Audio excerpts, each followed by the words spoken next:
Now this movie was more like it. As always, I'm Spoony, and because this movie was the capstone of the Twilight saga, mind you, I felt compelled to have a woman's perspective. So that's why I'm here. That's why Brad Jones is here via satellite. You can't see him. You can't see him, but he's there. And also, I have April, who I teleported here from the ether to offer the female perspective, because clearly I am not a woman. I just play one on the internet. I like... Wait, you're not a woman? No, I was, but not anymore. And magnificently, I might add. Oh, thank you. Yes. No, oh my God, I still need booze, like, hard. Oh yeah. For this. There's booze here to have. Oh my God, this movie was more like it. Whereas Breaking Dawn Part 1 was fucking depressing as shit. Like, yeah. Boring. This movie was awesome. It was still terrible, but it was also awesome. I don't even know where to start. Go ahead, Brad. I saw it up close and personal too, because we were stuck in the very front row. So I thought CGI babies were terrifying on television. Oh man! Yes! That fucking Gollum baby. Oh shit! The fucking. That creeped me the fuck out. You didn't even know that at first. I just knew there was something wrong with it. Yeah, you I was immediately. like, what is wrong with that baby's face? They pull that baby out, and she leans over to me. I was like, what the fuck?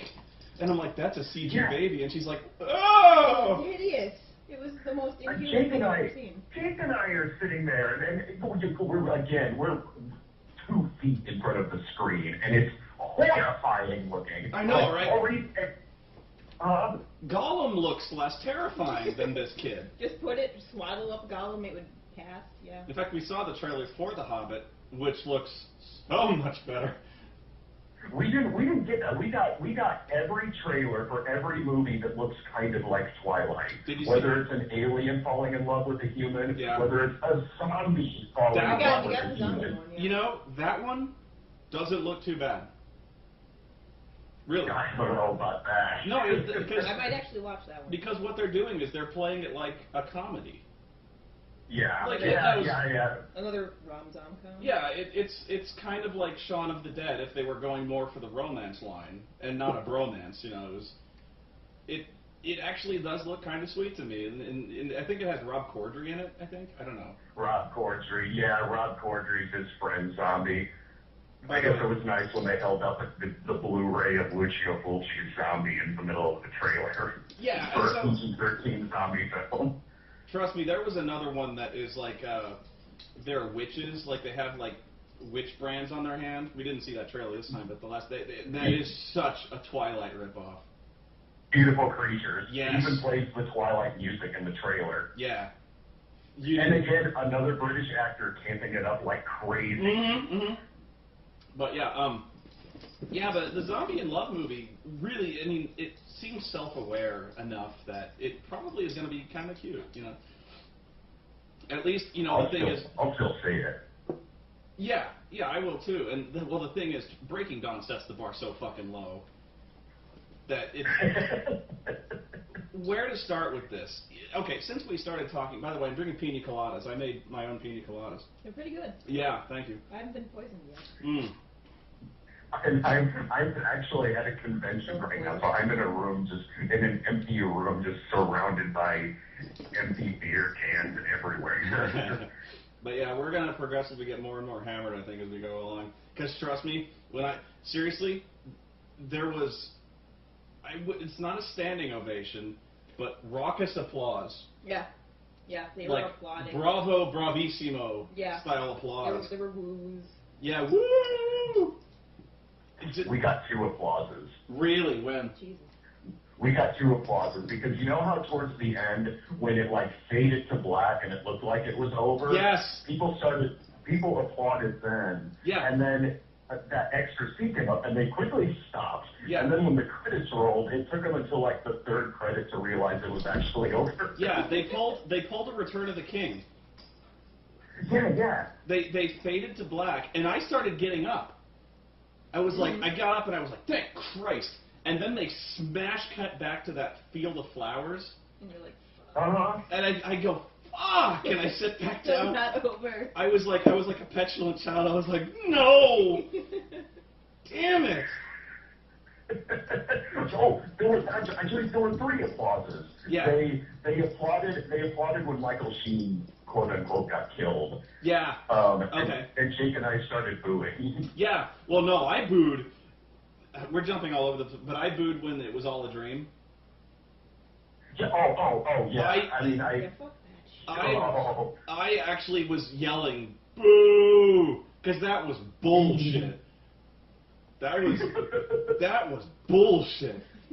That was unfair. Maybe we should start at the beginning. Did you not see that coming? Mm-mm.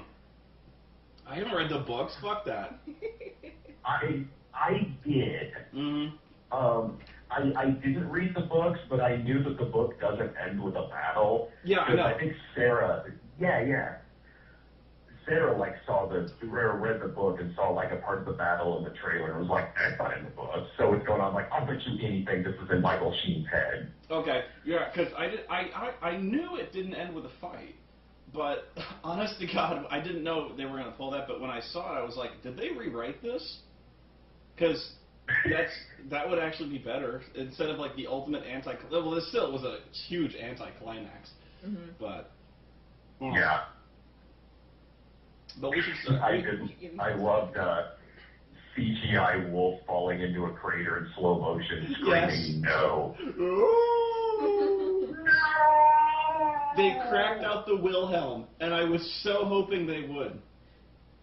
They did. I started laughing when that happened. As soon as the canyon opened up, I didn't say it, but I was like, they're going to do a Wilhelm. George Lucas would do a Wilhelm. We should have high-fived when they did the Wilhelm. Yes, because we both basically put our fists in there. We're like, Wilhelm! And then everybody around us was just like, what the fuck? When the wolf fell through the thing, it should have done the goofy howl. No. When Michael Sheen gets super kicked in the face, you remember that? Yeah, oh yeah. When Alice delivers Sweet Chin music to Michael Sheen, and he like flies 8,000 yards in the air. That was when I was thinking he should do the goofy yell.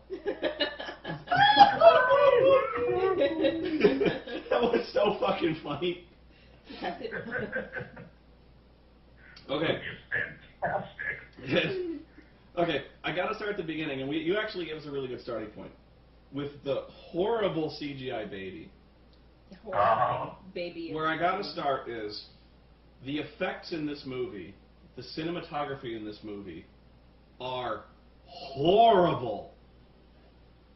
Like this had it seriously had some Sci-Fi Channel level special effects. I mean, especially if you're sitting as close as we were. Worse. Like, okay. Right. Seriously, I seriously would not say this if it weren't true, because I'm always I'm very humble when it comes to my own production values. Believe me, I am. But I can tell you for a fact, I could do better rear projection of a driving car scene, people in a car, than they did here. I guarantee you I could. Yeah, it looked really seriously fake. It might as well have been just like spools rotating in the background. Yeah, they might as well have had like Hanna-Barbera backgrounds. With just the same house going by. Because... Don't remember the other movies being in the Stone Age. Yeah. But here's why. Okay, for those of you who don't know movie magic, most times when people are driving, if you can't afford actually having a chase car that tows the car that's driving, you do what's called rear projection, or you have a green screen that displays footage of people driving. This is relatively easy to do, unless you're the guy who fucking did the effects for Twilight. Because, well, first off, when you're doing green screen, there are certain things that happen. One is called light spill, and that's what happens when light bounces off the green screen and onto your face, which means there's a light green line that goes across your face. When you have decent effects software, they can actually remove light spill. They forgot to do this, apparently. Well, here's the kicker. The driving, you don't notice it, but your brain does. That when they're in the car sequence, it is so obviously fake that they're not driving because the car does not move at all. The car does not shake Perfectly in any way. It's like it's hovering. Here's how you do that. You get two grips with a 2x4, with 2x4s, and then you prop them under the car, and then you have them just very gently rock the car back and forth. Because when you're on a road, cars don't fucking float. It seems like a minor thing. It seems like I'm nitpicking, but it takes you completely out of the scene. And I didn't notice that, but I know the reason why. It's because I was so close. You were so close. Yeah, if I were to if I was sitting farther back, guaranteed I would. But I was so close to the screen that all I could really see was just them two sitting in the car and noticing the size of the car. We were seriously so close. I would have had to have turned my head like all the way to the left or all the way to the right. Trust me. In order to have noticed that. Trust me. These car shots are so inept. Like, really. Any one of us, and this is not an insult to you guys, any one of us could throw up a green screen in front of our car, and the three of us could shoot a better driving. I'm not even fucking kidding you. We would at least kind of, like, it's one of those things where they're like really fake driving, like their hands are on the wheel, and they're like shaking their hands back and forth, like the steering wheel is really working. And they're not looking at the road at all. No, they're not. They're looking at each other. And nobody glances at the road. road. They're like, boy, those Volturi sure are coming, aren't they, Edward? And he's like, I sure are. But the car is not moving. If you could actually see it, which apparently Brad couldn't, but like, there's this, when you're green screening, there's this really weird, it's very easy to pick up most times, where there's like this very clear separation between the actors and the background. Yeah. And it is so... In fact, really, when you watch it, if you're watching like a 1970s cop show where they do like rear projection, where it's really obviously fake, that was better. Because oh, sweet, they're on the streets of San Francisco. Yeah, and I'm really not making jokes here. It's like, pardon me. It's like at least with the really shitty kind of rear or front projection, whatever you call it, when there's like basically a screen behind them they're projecting on. At least you can tell there's like distance between the window and the screen. And even then, they pretended. Like, you know how like when you're in a car but you're not obviously driving it, they have like lights passing overhead? That is literally that's literally two grips running back and forth with a pair of like floodlights. No, that's how you do that. You have two grips with hazard lights. They run past the car, then they run back to the front of the car, and then they run past the car again. That's how you do this, like street lights passing over. And they're never driving in the city, but it's subtle things like that. It's like they've never seen a film before, and they tried to shoot this shit. But more obviously, that in the grand scheme of things, that's minor. But here's the problem with the effects, or the cinematography more like. They are never anywhere near where the movie says they are. For instance, whenever they're outside, they are not outside. You know what I mean? Yeah. Yeah. You mean like they're on like a set or like a built they're very set for all of that. Like nothing looks at all like they're in real scenery. They're not outdoors. It's all matte paintings and matte paintings all over the place. That's black as shit. That's what I'm talking about. Is that it's like, okay, they're going to have this big fight on a frozen lake, but it's so obvious they're not actually in a frozen lake. Why? Because you can't see their breath. Two, it's so obviously a matte painting. In fact, every angle they shoot is a matte painting. It's ridiculous. Oh yeah, it looked like. I mean, well, yeah, it definitely looked like a matte painting. But I mean, so close like that. It was so. It looked like when you go see like a horribly post-converted 3D movie. Yes. And like the background is like totally flat. It only looks like a couple feet away from the actors. Mm-hmm. Again. Yeah, that's exactly what it looked like, especially at the end. That was so obviously a painting, a painted backdrop. And they had like 5 backdrops, so like every angle they shot it from was on this huge soundstage with a huge fuck off backdrop. It was terrible. And don't tell me like you couldn't see their breasts because they're vampires, because they fucking contradict themselves about 4 times on that score. Mm-hmm. You remember that guy? You remember like, oh, they got Alex with his paralyzing black vapor. Vampires don't breathe. Yeah. They like. Hey, I didn't even think about that. That's true. God They damn could it. just like plug their noses. Like, why? And just not breathe. The guy's like, I didn't tell them. I didn't take Carlisle up on his offer, and he's like, release the toxic vapors. And then he releases his black smoky fart thing, and he's like, So you could say he has the vapor. he's like, no, and he breathes, and he's like, oh, and he falls down, and I'm like, dude, you're a vampire, like, You don't need to breathe. and well, that's the other thing about this is like they're trying to, oh god, this scene. Let me go back to the effects. Like every shot, wherever they claim they are, they're not. So they're obviously on a soundstage for the lake. They're whenever they're driving, you can tell they're not really driving. Yeah. Even shots that you'd think they wouldn't composite or they wouldn't matte painting, I feel like they did. Like there's a scene where Bella's in the tent with the kid, which is so obviously filmed on a soundstage. Uh-huh. Because one, you can tell it's not really cold out there, and it's supposed to be winter, because you can't see the kid's breath. 2, even though there's a bonfire outside, and even though there's moonlight, the background behind the tent flap is completely opaque. Mm-hmm. This is not something that you need to be a film professional to pick out. There's no wind, like even gentle wind pushing. Yeah, there's no breeze, nothing. Nothing moves at all. And even shots that like seem to be indoors that you'd think would like clearly not be. I started to suspect every shot. Mm-hmm. It looked like Sin City after a while, where you're like, where like nobody is where they're supposed to be. Remember that scene where she's talking to that guy forging passports, and they're in that restaurant? Yeah. I don't think they were in a restaurant. You know what I mean? That one I didn't notice. I really don't think they were in a restaurant because there was like never any interaction or even like there was no sense of depth in that restaurant. There was like this kind of generic background, and there were curtains that were like they were in this curtained off area. It was weird.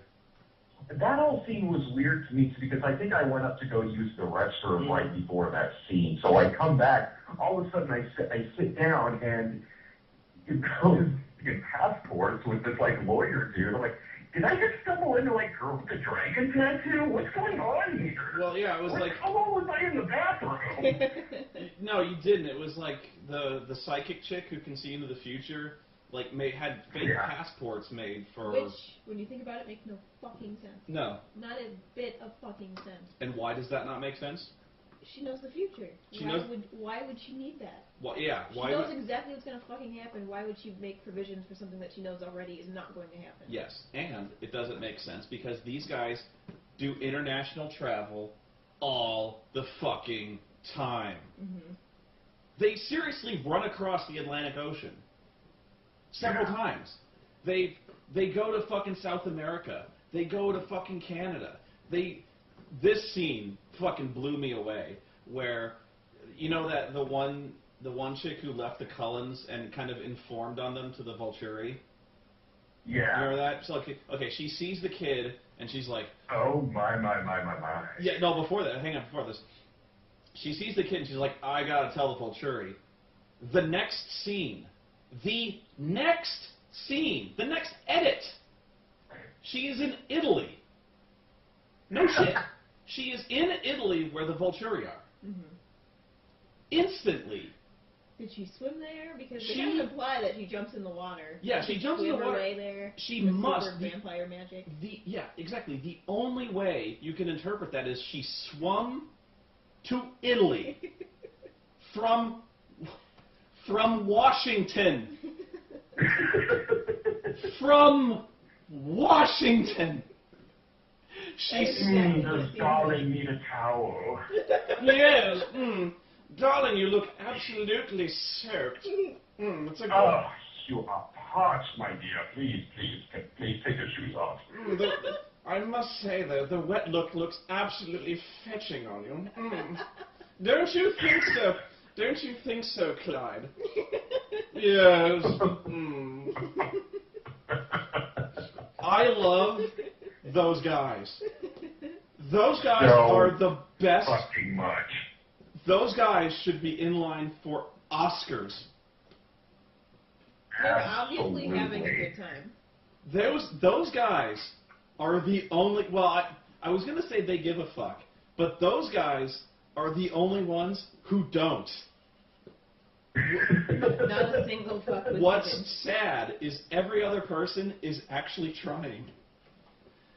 Fucking... That was why I was looking forward to this in a way. Yes. Like this one's gonna have way more Michael Sheen in it. I'm really looking forward to this. Because the only scene I liked in part 1 was the Volturi scene, and that was like 45 seconds. But that... And it was like during the ending credits, right? Yeah. My dear... That's Carlisle with an S, my pet. I see you have a message for me. Let me read it. Oh, no. I'm afraid my sweet Carlisle is spelled with an S.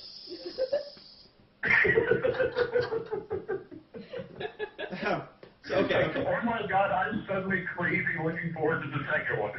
I know. Because you're like, oh, they're going to attack the Cullens, you know? And you're going to see and oh my god, you see so much more of them, and it's fucking amazing. They were very fun to watch.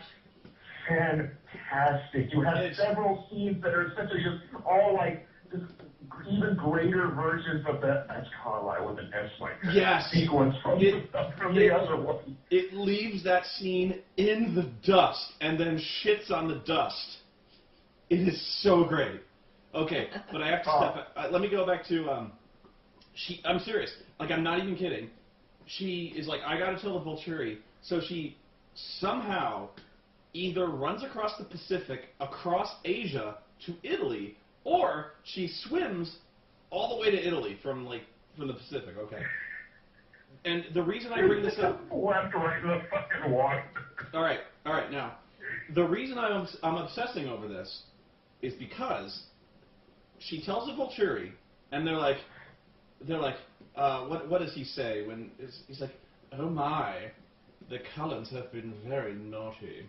It seems, oh, naughty. It seems we have to go to Washington and give them a good spanking. Yeah. Oh, they've been bad boys. Bad little Carlisle. Carlisle. I see he hasn't run out of his hair bleach. He always does know how to make me quiver with anticipating. Meanwhile, my audience was booing him. Really? What? Oh, don't hate the player. By the way, for guys who have spent over 1,500 years in Italy, they have not picked up the accent at all. Okay. It would have been way funnier if they ended up sounding like Mario and Luigi. Picture it now. Luigi, it seems the Cullens have been very naughty. I can't even do it. I guarantee if you asked Sheen to do that, he would do it in a heartbeat. Oh my god. It's almost like a completely different director. The second unit director was like, Michael, do whatever, man. This is gold. Dude, it's all yours, man. I know. This movie. The same guy to direct Alan Rickman's sequences from Robin Hood. Yes. And call off Christmas. That's my wife, Crone. That's my wife, Crone. Just once in my life I'll have something pure. Will you get on with it? Okay. The reason I'm obsessing over this after 10 minutes of tangents is because this is how the movie flows, okay? I'm not joking, I'm not exaggerating in any way. She sees the kid. She goes to Italy immediately. The next edit, the Cullens are in their house, and they say, whatever her name is, saw me with the kid. She must be informing on us to the Volturi. Mm-hmm. So this scene took place at most hours after the previous scene. Okay? Which means she saw the kid and got to Italy, let's be generous, within 6 hours. Yeah. And then, here's the other thing. This is where this movie completely lost me. Oh, it lost me in the first movie, but here's where this movie completely... This is where the movie completely jumps the rails in terms of narrative.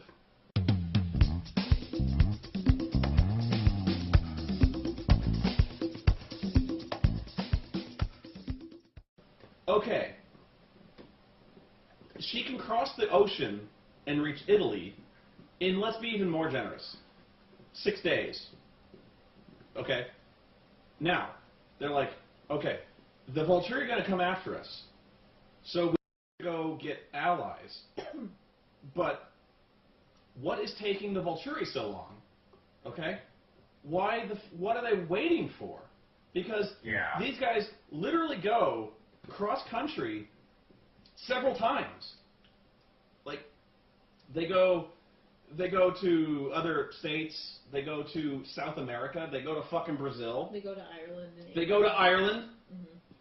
And they pick up all the stereotypes they can find. They pick up every national stereotype. Yeah, exactly. They pick up, oh my god, the stereotypes in this movie. Like, I was waiting for like the village people to be there with red eyes. They did. The village people did show. The Russian dudes? Yeah, you're right. The Russian dudes. Dude. Go ahead. Dude, I asked Sarah, because I haven't read the books, but she has. I asked her, like, when you read the book, and it says, like, 2 characters show up at the end who are Native American. Yes. Were you picturing just dressed in, like, I don't know, a jacket, pants, whatever, or were you picturing Squanto and Pocahontas? These dudes dress up. You know what? I'm not even going to say no joke anymore. Assume what I'm saying from now on is not a joke, unless it involves Michael Sheen. I swear to you, everything I say in this review is true. These guys show up in a loincloth and, like, beads in their hair and, like, fucking feathers, like, carrying a... Face paint, carrying a spear. Yep. They might as well have had, like, Mel Brooks in a fucking, like, chieftain's headdress. They were painted orange. They looked about as Indian as Snoopy. Yes! And that's not the end of the stereotypes. Like, it's so racist. Yeah. Like, I thought George Lucas, or I thought, like, fucking Michael Bay was racist with, like, the black dude who eats donuts. But, like, here's the stereotypes that show up. The Irish guys. Can you guess what they're dressed like? They're dressed in, like, tam o' shanter hats. The only way you could get more generic is if they had, like, a 4-leaf clover, like, on their... And, like, they're like... They all have red hair, of course. If they were, like, throwing... All redheaded. Yeah, the redhead. And, like, if they were throwing Lucky Charms... Because everybody in Ireland has red hair, of course. And they wear those hats. Yeah. They wear those typically Irish hats. Yeah. What's funny is the Russian dudes were not stereotypical. They were just weird. They were strange. They looked like they were like weird, like European fashion models. Yeah, they looked like fucking. They were like Dieter. Yeah, they were like Dieter from Saturday Night Live. Yes. Yeah, what I thought they looked like was, of course, my brain was wired this way, but I thought they looked like Harkonnens from Dune. Oh, man.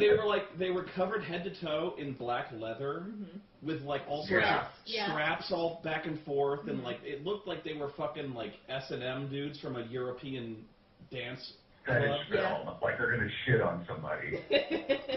And then there were Brazilians, and these guys took the fucking cake. These guys, they looked like the blue dudes from Avatar if they weren't blue. Yeah, they did. They had like braided hair down to their ankles, and they had fucking face paint. And like leather loincloths. Yeah, leather loincloths and bikinis. And like they might as well have been like 12 feet tall and like the Amazon women from Futurama. I mean, like, yeah.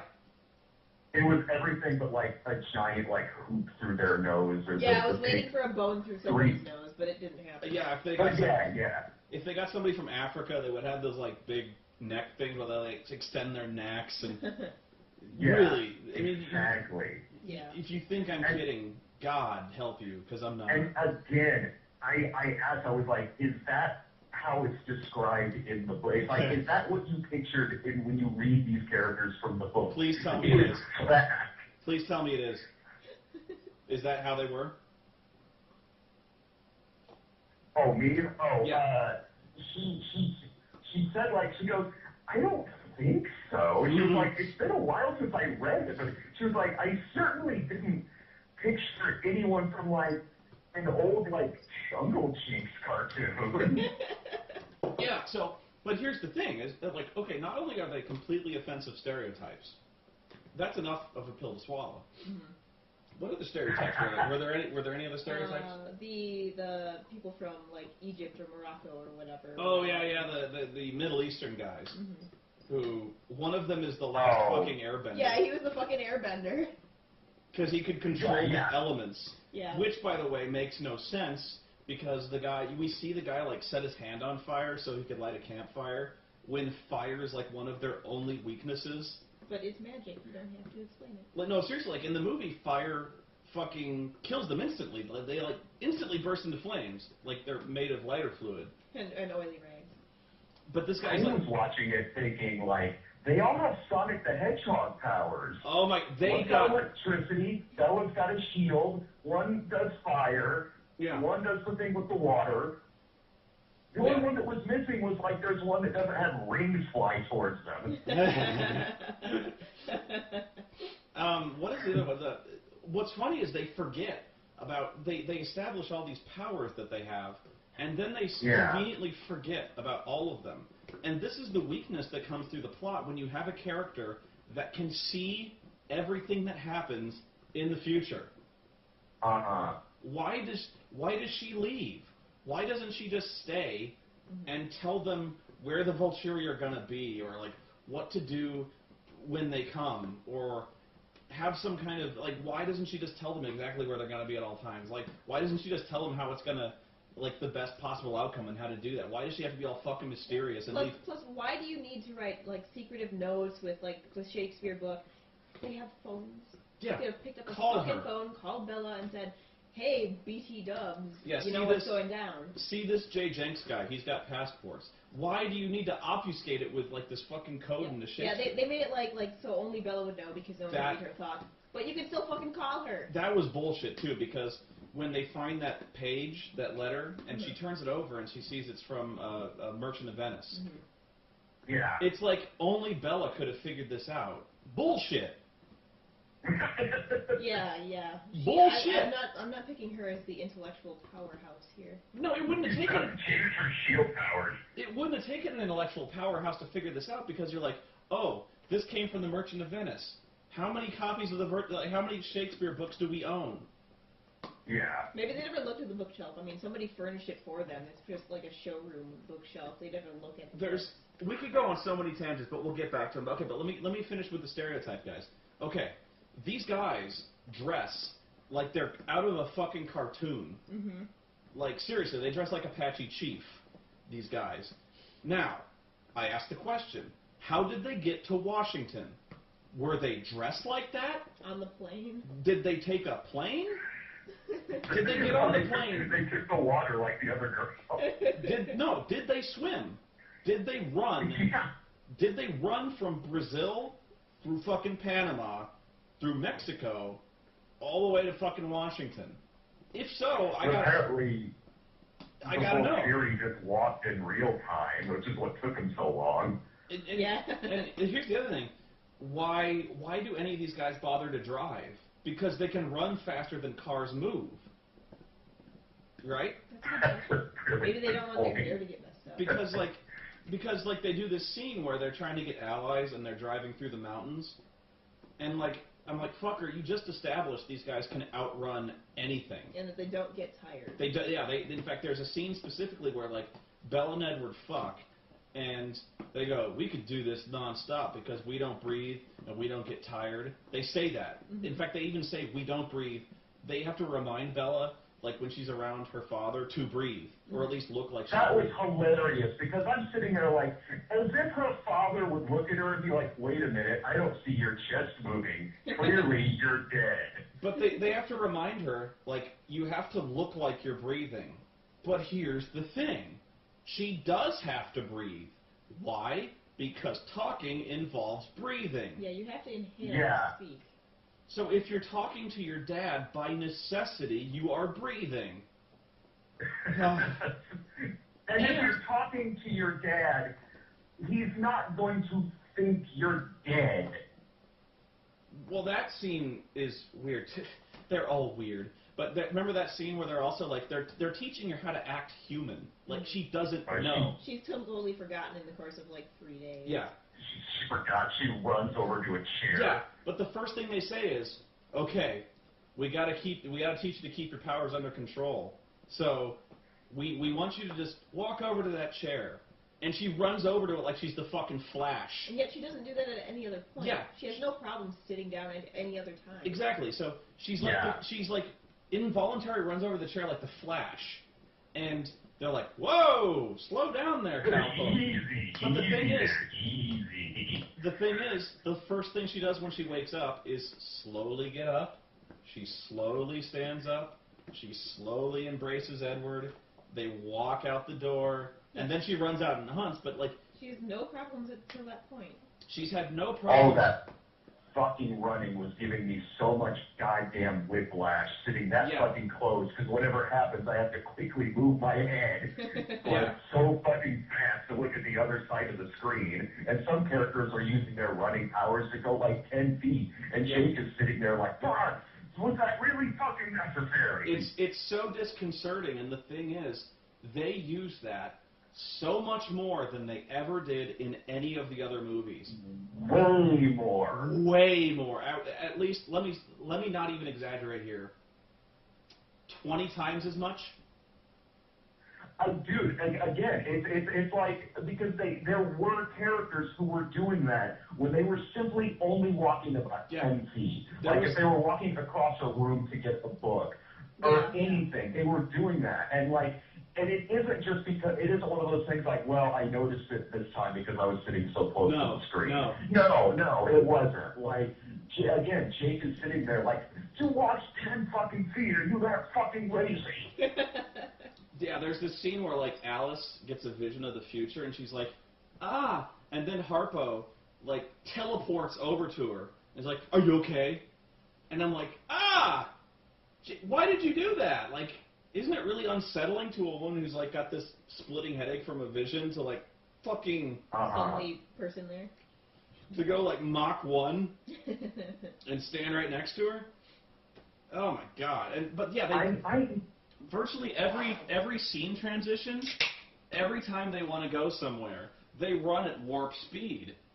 And it's really... And yet they still need to drive cars. Yeah, they still drive cars. But it's really annoying after a while because well, here's the other thing is because this goes back to the effects. The effect is so bad that it's funny because every effect was hilarious. Yeah. When the wolf was standing next to the little girl and it looks the size of a skyscraper. Yeah. But I'm gonna do this for the camera. You can't see it, but like imagine if you had a budget of $20. And you had a green screen. How would you shoot a scene where they're running really fucking fast? You would do this.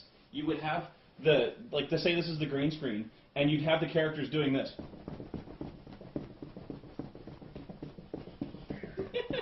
like jogging in place.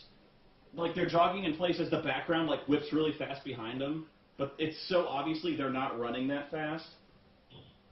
You were mentioning like noticing all of the sets being like sound stages and stuff like that, and that like kind of hitting you every time for the movie. For me, it was the special effects after CGI baby with the creepy ass smile. After all of that, I kept seeing stuff, just wondering like when the little girl who was like 7 or 10 or however she was supposed to be, did she look weird to you guys too? There were some scenes where she still looked CG. Did they CGI the kid?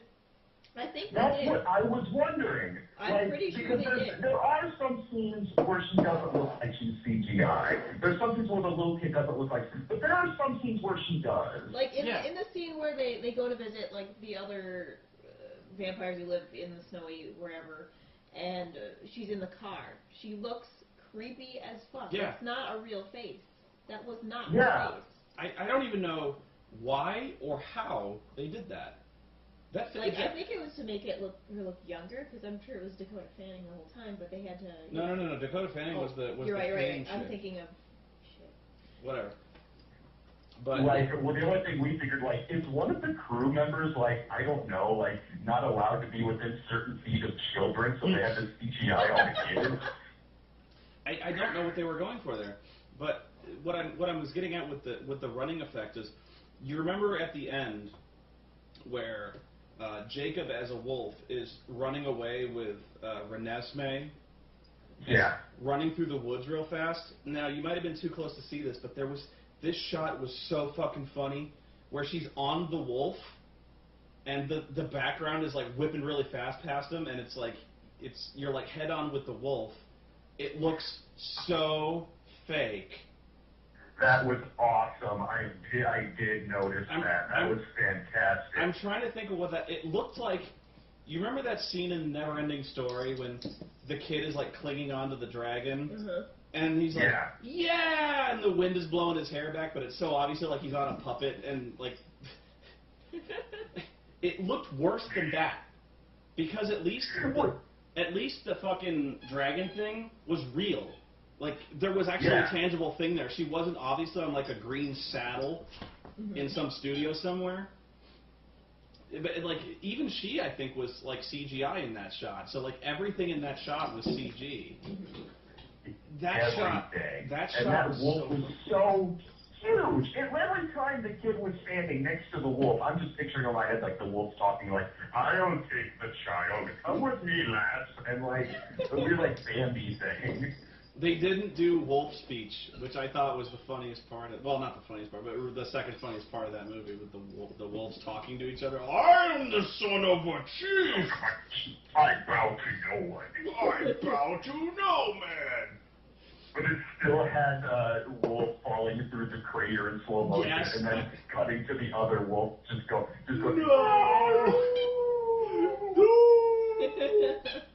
No. Another amazing. Okay, so somehow they're like, the Volturi are coming, and I'm like, why aren't they here? Like, it literally takes no more than 6 hours for her to cross the. Why are they waiting? What are they biding their time? Yeah, they don't. And it's not like they wait a week or a month. They wait like half a year. Yeah, they wait like an entire season. It goes all the way back to winter again. Because they're like... And it shows them walking, and they're all walking at normal speed, but when they leave at the end, they run fast vampire speed. Yeah. Walk back to fall. But somehow they know, and I don't know how they know this, they say, like, the Volturi will be here when the snow sticks to the land. Remember that? And I'm like, A... Everyone knows what time that is. I'm like, A, how do you know that? And B, why? Yeah, why? Like, is that, like, their thing? It could be their thing. Like, because of course they gotta wear those fruity fucking robes. And they gotta, so like maybe that is, they're like, let's dress in our winter clothes. And we'll go killing. Yeah, they just don't want to wear the summer robes. Yes, because they don't have any sleeves and they're not as cool. Our black robes are so gauche in the summer. No. This fabric will not do. I will only wear velvet in the winter. I tend to get salt stains on it in the summer, but it keeps me so warm. Yes. Oh, yes. Well. There was a girl there was a girl who was wearing one of those robes. We're lying at concessions. The lines were fucking huge. It was packed. Awesome. So a couple of lines over, there was a girl wearing one of those, and right in front of me and Jake was this woman who looked over at the girl there and looked over back at us and said, like, "Can you believe that girl wearing that robe?" Here's the funny thing: the woman who said this to us, was wearing Bella's contact lenses, the red eyes. So this girl with Bella's contact lenses is like, we're like, "Can you believe this girl wearing this robe?" What? Look at this nerd. Look at this nerd. Am I right, huh? Look at this geek. Her robe's not even close. The brooch is completely wrong. Come on. By the way, come on, right? What was with those contact lenses? Like, I couldn't decide, like, why were some of them yellow-eyed and why were some of them red-eyed? From what There I've were heard, times where Bella's eyes were changing yellow. Yeah, so, like, well, here's the thing. Like, I thought it was when the vampires are, like, feral and, like, when they ate humans and stuff like that, they had red eyes. Mm-hmm. And I thought when they didn't, like, if they hunted animals, they had yellow eyes. Mm-hmm. But we see them put, like, contact lenses into Bella's eyes. So I was like, now, do all vampires do that? Like, you know what I mean? Why were her eyes never yellow? Like, they were always red. Like, is she, like, fighting people on the side? Well, they stopped being red after that scene. But I just didn't understand it because, like, why... If you guys put contact lenses, it might help you stick out less. I'm just saying. But if they were going to wear contact lenses, why were they all bright yellow? That is still just as unnatural as the red. I didn't even think. I didn't even think. Like when Bella puts the contact lenses in, yeah, I was like, okay, they're putting contact lenses. When their eyes were yellow, I didn't even think of them as being contact lenses. I was like, all right, their eyes are yellow for some reason. But here, the other thing is you can clearly tell some of the actors are really uncomfortable wearing those yellow contact lenses. Yeah, a lot of them look very shot. Like the two. Maggie Grace looked like her eyes were just gonna jump out of her head. Yeah, the Brazilian chicks with the face paint, their eyes were so wide around, it was like they couldn't blink. Like they were so uncomfortable. They were like, oh, like it looked like it hurt. I felt bad for him because it just looked painful. Where were we? I don't remember. But anyway, so like we were wondering why the Volturi waited. Why a year to go? What the fuck was the holdup? Especially since they keep getting word, okay? They keep finding out, like, the Cullens are gaining allies. Mm-hmm. Like, they're forming an army against us. What are they waiting for? Mm-hmm. They're just like, they remember the guy... Maybe their staff was all on vacation. Yeah, like, when they... when they... I think when Mallory gets back. No shoes. You remember when they got that Japanese guy, and they're like, release the caustic vapors, Jim. And the guy releases his caustic vapors, and the guy's paralyzed, and he's like, now, tell me everything you know about Carlisle. And the guy, he grabs the guy's hand, and he's like, oh dear, it seems they're gaining allies. He's waiting for you. Like, why didn't they go like, come along, children, we're getting on a plane. And then, like, I would pay every cent I have to see them pass airline security. That would be pretty wonderful. Can you see them like dumping all their metal shit in a dish and then going through the body scan? The body now. Okay, sir. Volunteering myself to inspection. No. I didn't want to go through the backscatter. I am opting for the pat down. Be gentle with me, officer. Oh, yes. Oh, be gentle. Oh, no. Oh, you dirty man. Oh, you This is a fantastic movie there. I know. There's a fantastic movie in this. I told going from Italy to Washington. I told you that, you remember when I pitched that show idea to you? called. And that was great. I so want to do it. Where I wish I had enough like know-how to make a set for this.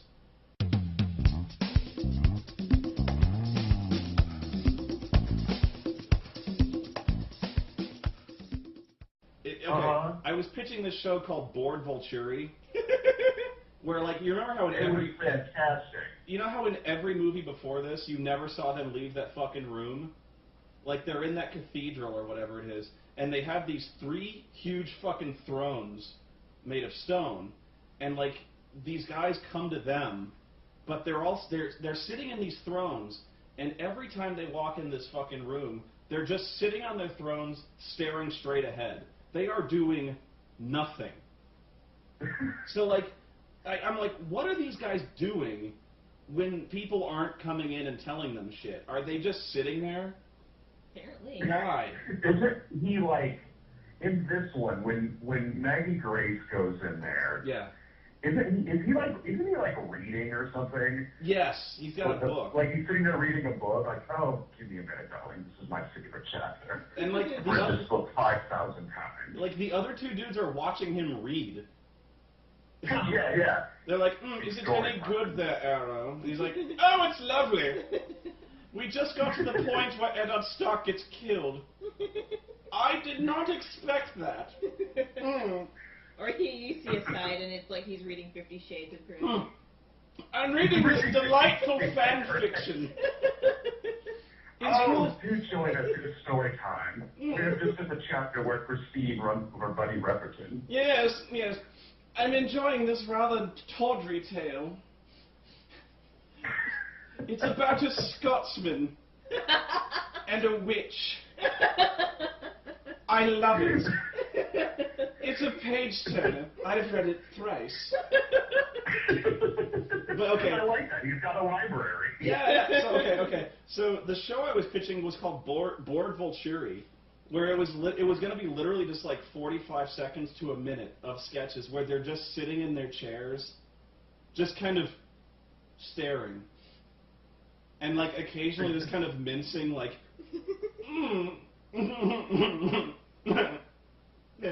I'm sorry, I just thought... I'm sorry, I just thought of this delightful joke from The Office. Say, I know... we do pranks around our office. We should play more pranks. And say, what do you say if I post some Dilbert comics on the walls? I do love that comic. If I froze your blood in Jell-O. I would love to do typo-negative Jell-O shots, Arrow.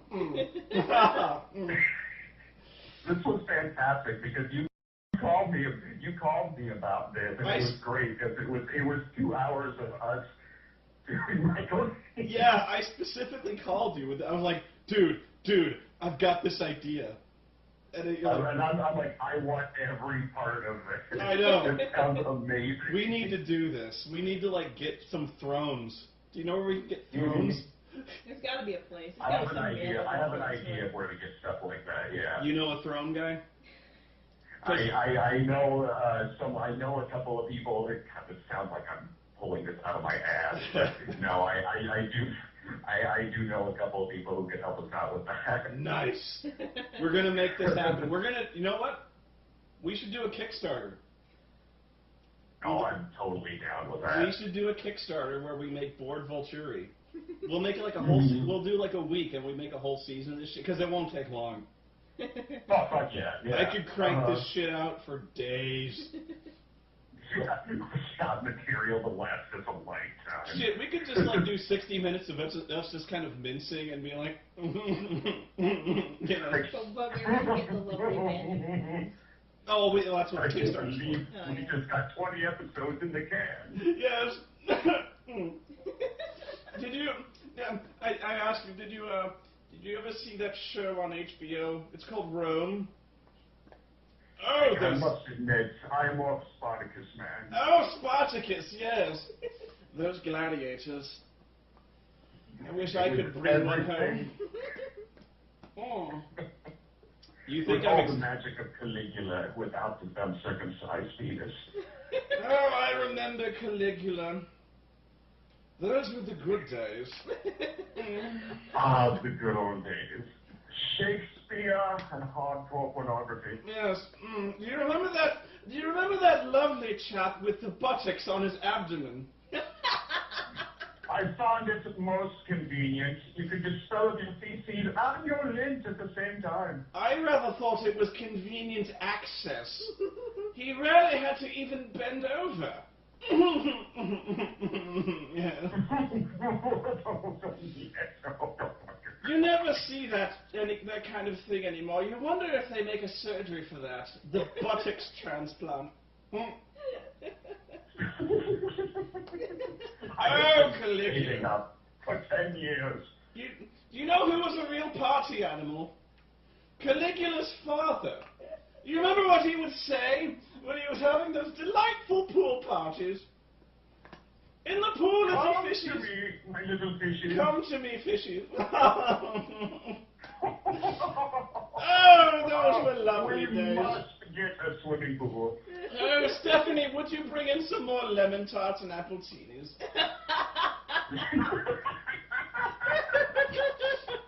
Yeah. Oh, I know what we Not could do. too much sugar, you know how I like it. Yes, extra salt in the glass. Now, you know what we could do? I just had this lovely idea. I got this game for the Xbox called the Michael Jackson Experience. I dare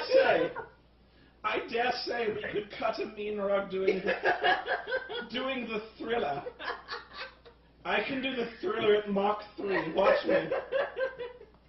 I remember this game when it happened to be called Moonwalker for the Sega Genesis. Oh, I hated that game. It was no good. You saved children from the bad men. Yeah. Oh, I know. Let's go old school. We can rock some Twister. We so rarely get to play grab ass with our Volturi duties. It's so very drab and dreary around here. But we must take off these robes. I cannot play Twister in these bulky black velvet robes, loath though I am to take these off. I love velvet. Especially velvet band uniforms. Oh, but Arrow.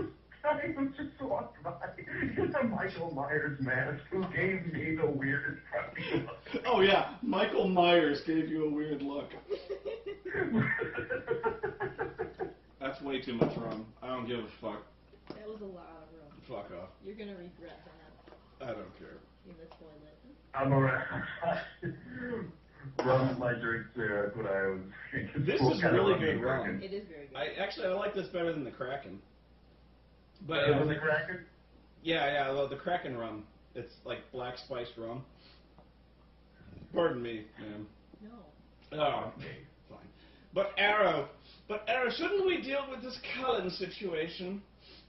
Oh, yes, I suppose you're right. Cullen with a capital C. Yeah, well, of course I know that. But I suppose we should go deal with everyone. Everyone. Yes. Now, go and put your drum major uniforms on. I'd rather say it's time for us to go to Washington and go kill some people. Line up in a straight line. Yes, everyone. We rehearsed this. Everyone. Oh, I know what we could do. I know what would strike terror into the hearts of those Cullens. Let's all dress like Sergeant Pepper's Lonely Hearts Club Band. The Bee Gees and Peter Frampton, not the Beatles. Yeah, of course, yes. But we'll wear these ridiculous outfits complete with like drum majorettes, lapels, and epaulets on our shoulders. And wear those lovely black velvet robes with the red lining. And you just know When some everyone asshole else is showed up to the freezing, party who will be in laughing then? a Not regular us, suit. we They're are like, go warm. home. Yes. You're not dressed properly. No. Because when we dress for battle, we must dress fabulously. Oh no, dear, that's so last season. Yes. Oh, Bella. Bella, Bella, you look so much more fetching in chiffon. The late, we must run. We must walk at normal speed to take in the scenery. Yes, oh, it's so lovely over here. You rarely see snow and mountains this lovely in Rome. When you look at the gorgeous artistic design put into this map painting. Oh, it's lovely. Yeah. It would be so much worse if it was cold out here. It does make my nipples chafe so. The idea, pass me the Vaseline. Speaking of nipples, like all those people who are shirtless and wearing only loincloths. Yeah, yeah. Oh my lord! Oh, I didn't notice that their nipples were rock hard. I should have. I was sitting close enough. Oh dear, I see Dances with Wolves has joined us. Say, Apache, do you want to raid my little bighorn? Why, famous character actor, where's Spoony? Oh, I do love an Indian man. Tell me, is that really the tan or is that just bronzer? Either way, I look forward to finding out. And how long now has this tangent gone on? Don't be a Whoa, bitch, April. Scrub that off of you. I'm rather enjoying myself. Don't ruin it for me. Oh. What is the part what was the line where he just straight up, when he's talking to her and he just goes, Bella. Bella. No, that's when he first sees her. He's like, Edward, come forth so I might talk to you about your child. Bella. Oh, I see they did bring you into their family, I see. You look absolutely a fright, Bella. Who dresses you, Kmart? Oh dear, we must dress you. Please tell me that's not the Martha Stewart collection. No, oh no, like she could afford Martha Stewart. This is so Walmart. Oh my lord, Bella, you must come back with us to Italy. We could put you in the most fabulous ball gowns. Take mine, please. You look chilly. Please take mine. Oh, I have a closet full of thrones. Bella. Bella. That's not even There's a funny. woman in the audience who also has a robe. I fell out of my chair when he takes Edward's hands to read his thoughts, right? He's like, oh, we must see the truth of this immortal child. And so he takes his hands and he's like, I must speak with this child. Could you bring her? I wish to speak with her. And then they bring the kid up, and then he does this.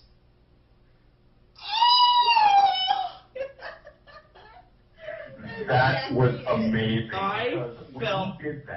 I fell out of my fucking chair. She had to pick me up. So did I. It was so Jake, Jillian, and I, all three of us did, onto the floor. I can't believe that nobody else was laughing at that. Before he does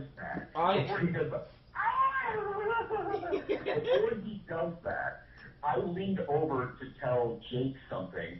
He does that right when he starts doing that. Jake and I both stopped what we were saying and looked right up at the screen and watched him finish that. He does it.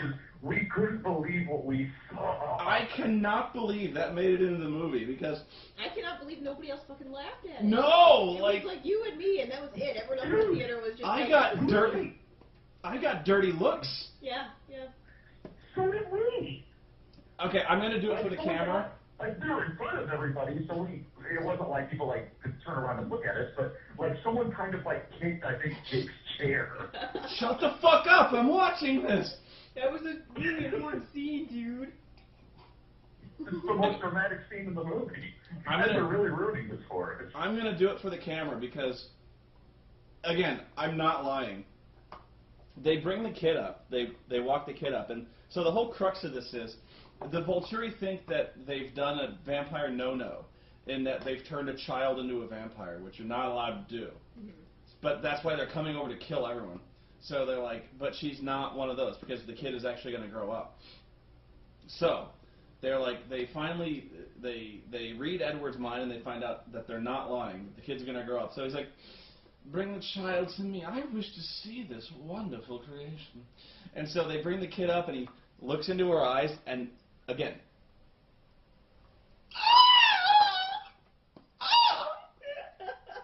He does exactly he that. squeezed. He squeezed.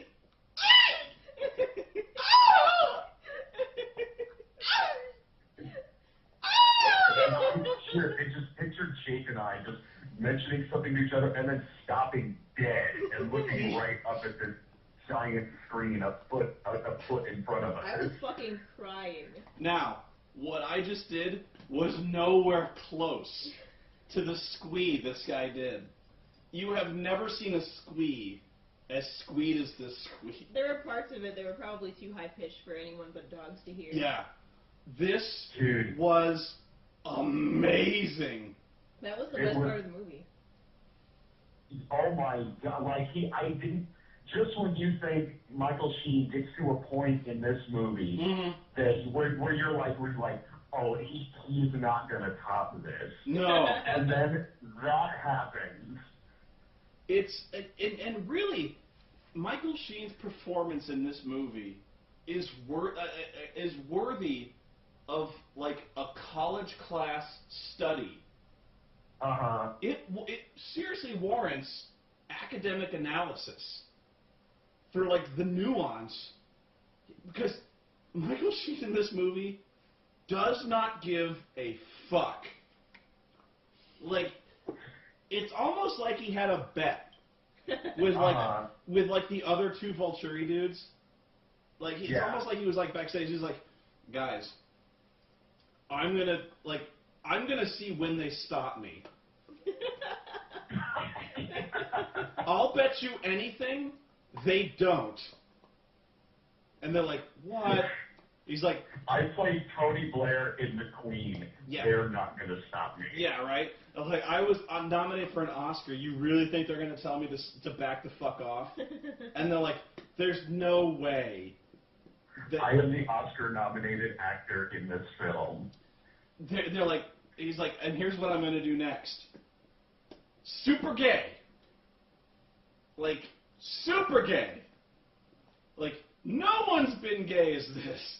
So gay as no one has gayed before. I will gay like the most immortal, like Brad Pitt immortal gay.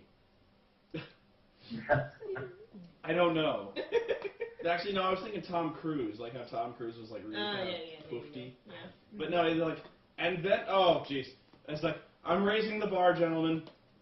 I am just gonna, like, in the middle of a scene, scream like a little girl. In the lights. Just in the middle of the scene. I'm gonna stop and raise my hands to my lips and just go,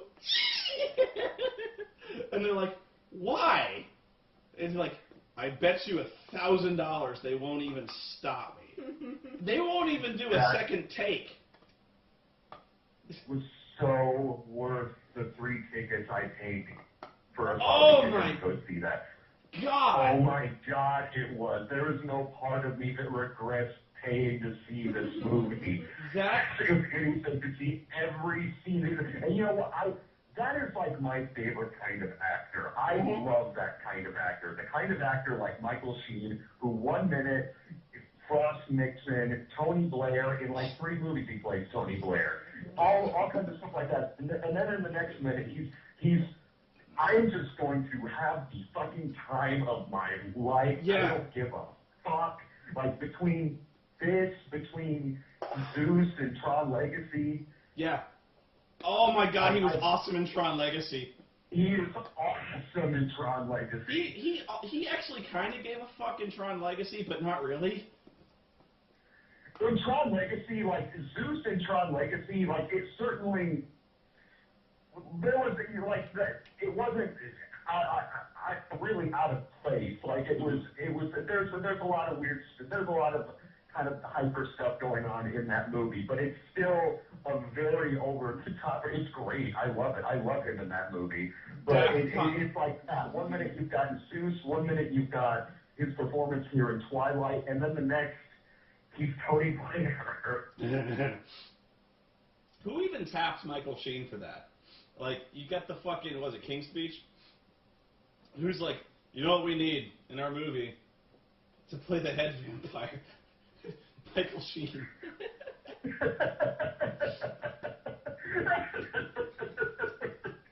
Let's get his agent on the phone. Hey, Michael, you want to be in Twilight? Fuck yes, I do. Absolutely, I do. Are you kidding me? Oh my! He was like sign one me up moment for away this from wearing shit. like a feather boa, Oh yeah, yeah. sparkly nail polish. Seriously, no, I'm not. Again, would you have been at all surprised, like, if they walked up to the final battle, like they're all in their robes and their fruity drum major uniforms, and he's like, "All right, everyone, let's get ready to do this." And then he like sheds his cloak and he's wearing nothing but like this pink sequin G-string. No. It'd be like pink fishnet and then leather chaps. Yeah, Pink fishnet, leather chaps. Nothing but chaps. He's got his fluorescent light from Tron Legacy. Yeah. Now, lately that tune I like, Daft Punk. Daft Punk, rip out some pumping jams. I'm just going to stay back here and dance a little bit. Yeah. What did he say at the end when he kind of runs off, but then he turns around and says something to him, and then like runs off? I can't remember what. Neither do I, but I remember really liking it. He's like, I'll see you soon. It's something like, I'll see you soon. I don't know. But it was something simple like that, but like he made it really. He's like, toodles. Yeah, it was toodles, practically toodles. Ta-ta. TTFN. Ta-ta for now. TTFN. TTFN, my pet. Yeah. Bye-bye. I'll call you. Ring me.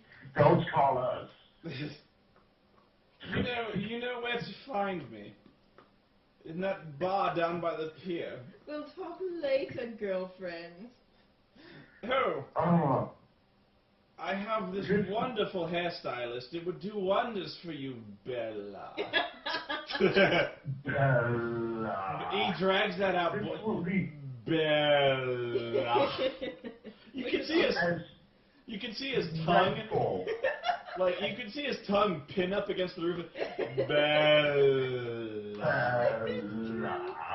It looked like when you like it was put in slow motion in post production. Yeah. Or something.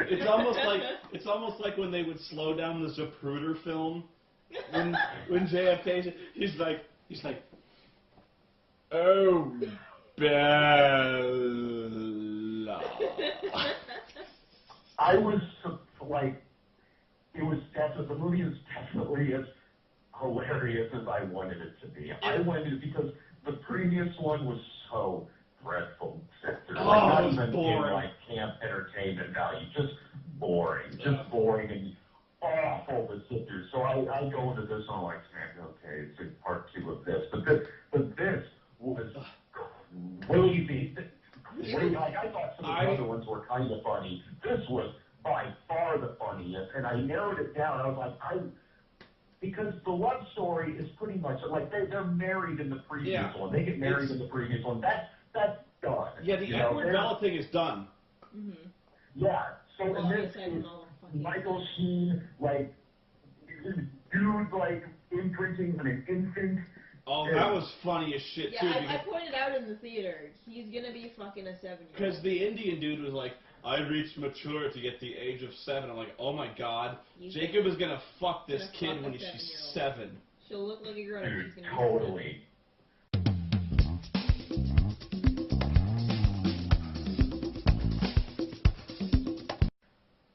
And then he makes a gross joke to Edward. Like, should I call you Dad? And you just... Oh, that's nasty. Oh, that was the bad thing to say. Yeah, that was really fucking creepy. What was funny was... when she kicks the shit out of him, which was like by far and away the most emotion I've ever seen Bella Swan That was give. actually good. I liked that part. That was the only scene I bought. It was like when she fucking beat the shit out of him. But what was funny was I Jacob totally bought that. It was Jacob, the only scene where that character showed any kind of anger, sort of realistic emotion, or an emotion at least. Yeah, anger, anything. Yeah, what was funny was Jacob kept saying, "It's not like that." Yes, it is. It's completely like Yeah, that. it totally is. You're gonna be And guess fucking what? right. Your husband seems to be okay with this. Yeah, and he's like, "This is awesome." That was like that was the only time. Right? That was like the only time you saw Edward enjoying anything. Was watching him Enjoying anything. And what does he say? He says something like, he's like, if it was what you think it is, Edward would have killed me. He's like, I'm still debating on He's like, I'm still thinking about that. Clearly still something wrong here. He's like, you know what? I do like how they didn't make a big thing out of it anymore, but it's just kind of accepted that they call the kid Renesmee. But I still liked in Breaking Dawn Part 1, where they're like, both of them kind of look at each other like, really? And then, like, Jacob, he kind of, like, rolls his eyes at it because he knows he doesn't have a shot with Bella anymore, so he don't give a fuck. But Edward has to, like, pretend like he likes it because if he pisses her off, he's got to live with her for literally the rest of eternity. You know? So like, not too many vampire divorce courts. Yeah, so like if he has a problem with Renesmee, he will never, ever hear the end of this. So like, especially a Jacob like giving her the name Nessie and Bella flipping the shit out. Name my fucking kid after the Loch Ness Monster. I really wonder if that was in the book because that's so clever. I really doubt Stephanie Meyer wrote that. Even Roger Ebert said that. What? Like Roger Ebert said that too. He was like, if this movie gives us anything, that was like kind of a funny line. Yeah. By the way, Stephanie Meyer spells her own name wrong. It's like Stephanie. Yeah, it's Steph E-N-I-E. I'm like, you're spelling the name. Well, fuck you, Stephanie. Because she's a special snowflake. Didn't even fucking notice. I didn't even fucking notice that. Ah, she spells her name like an idiot. I would change that. Spell it with an A, you bitch. How about Shut up. the whole like almost sort of like gay porn that almost starts to happen with Billy Burke and Jacob, where he comes to like take his shirt off with Billy Burke before he reveals himself as that scene was great. Yeah, before he reveals himself as a wolf. Okay, the thing is like Bella, they've been like living this lie where like Mustache Dad is like completely concerned about Bella, and like they told her this really weird story where she's been like infected with this tropical disease, right? And she's like near death, so that's why you can't see her because she's got like some kind of Bolivian skin necrosis. Yeah. And then by the way, I adopted a child. Yeah, and then we've adopted a kid, but no, you can't see her. You can't, right? So like finally Jacob was like, fuck it, I got to do something about this. So I got to tell him something. Jacob cannot. Yeah, they were gonna fake their own death. Yeah, they were gonna fake their own death. So like Jacob goes over there and he's like, look, Mustache Dad, I got to show you something. He starts taking off his clothes, and Mustache is like, what the fuck are you doing? And of course, the whole theater, as soon as he takes his shirt off, Jacob, where are you going? You better be going somewhere with this, son. He's like, oh, I'm going somewhere with this. And then he turns into a wolf and like Mustache. But the thing is, I don't know where he was going with that. I really don't know where, because he's like, okay, he tells him that werewolves exist, right? And then he's like, okay, now I'm going to take you to see Bella. Yeah. So he takes her to the house, and you're not going to turn into a dog, are you? Yeah, he's like, he sees Bella, and Bella's like, I can't tell you anything. And Mustache Dad is like, what? And she's like, I can't tell you anything. And Mustache Dad is like, it's need to know information. Yeah, it's need to know information. It's like, I'm your dad. And then you just see him like visibly throw up his hands like. That's the genius of Mustache Dad is that he kind of knows that he's not in this movie. So he's just like, So after that, every single scene is him just going, fuck it, okay, fine, whatever. It's kind of like he knows that he's not in the movie. So, like, she's like, look, Dad, things are happening, and I can't tell you what's going on, so why don't you just sit in the corner over there and just shut the fuck up? He's like, okay. My stepdad's like, you know what? I don't care. And he goes home. I'll go fishing. Yeah, he's like hooked up with like one of like the Indian girls in this movie. Between movies, he's hooked up with this hot Indian chick from the previous movies. I was wondering, like, did this just come out of nowhere, or was this in the other one and I just forgot about it? It comes out of nowhere. They're just together. They had to give Mustache Dad some compensation. I'll bet you anything that's a much more believable love story. Yeah. Oh, yeah. Most likely. And so, like, and this movie also has another example of, hey, the flashback sequence is more interesting than the actual movie. When it goes back to, like, the 1700s or whatever, where they're, like, burning the village because of the kid. Oh, my God. Yeah, that was actually really interesting. I was going to get to that because that is one of the worst special effects in that movie. I must not. I was some like kind of like with the you were talking about with the car. There was a couple of things that I probably kind of missed from sitting up so close. Okay, there's this thing where they're talking about why immortal children are bad. Like when immortal children are made, that like if they go on a temper tantrum, they'll like slaughter a village, right? Mm-hmm. So they flash back to like the medieval times where the Volturi, dressed in their fruity robes, by the way. Totally dressed exactly the same. They're dressed exactly the same as they were in like 2012. They go like the witch. Yeah, there's this village, and the village is in flames.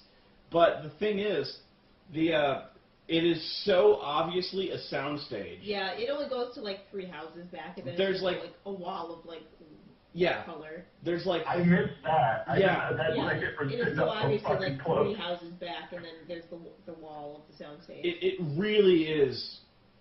It really is bad how obvious the soundstage is, because there's like 3 facades of huts, and the rest of it there's like a matte painting of a castle. In the background. A really bad one. Like it's so obvious. God, I didn't even see the castle. I just saw like the hut. There was like no sense of depth at all. No, the matte painting. But seriously, like if you were to watch this movie from a better seat, you would seriously. I was laughing my ass off because it was like it really was. Uwe Boll would have better production values than this. Really? Well, I was noticing that, like we were saying earlier, I was noticing that, like, in the much brighter sequences, I was noticing it like crazy. I missed it in that sequence. No, this was the worst matte painting of them all.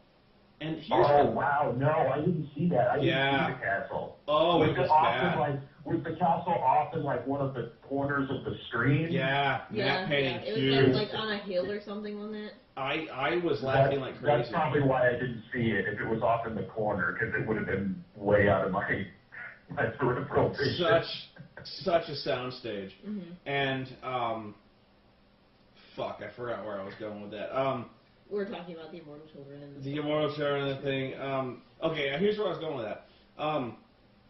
I just don't get why a series that is so insanely popular, like guaranteed to be #1 on the charts for weeks to come. Oh yeah. I don't get why this movie that is making hundreds of millions of dollars just across the board, across the nation, across the world, why they can't get a budget for this movie.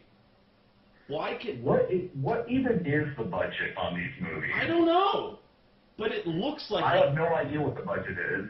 But it really looks like this movie was shot for less than $10 million.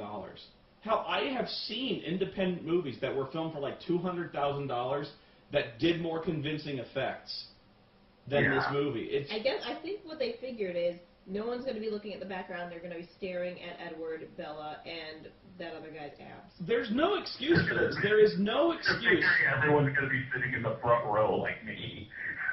There is no... I just figure all the ladies in the audience are just going to have their hands down their pants every time Jacob takes his shirt off. So who cares what the background looks like? Okay, now I have to ask you, again, this is why I brought you, from a woman's point of view, Was there any, like, you haven't read the novels, you haven't even seen the movies before this, right? Mm. What did you take away from this? Can you see the appeal, or can you... No. You can't. Like, I know about the books. I know every plot point because I have friends who read the books and have told me everything. I've read, websites dissecting them. I don't get it. It's like, if you want porn, you can get it for free on the internet, and it's actual, like, fucking porn. You don't need to, do this softcore shit where it fades to black whenever somebody might have a genital.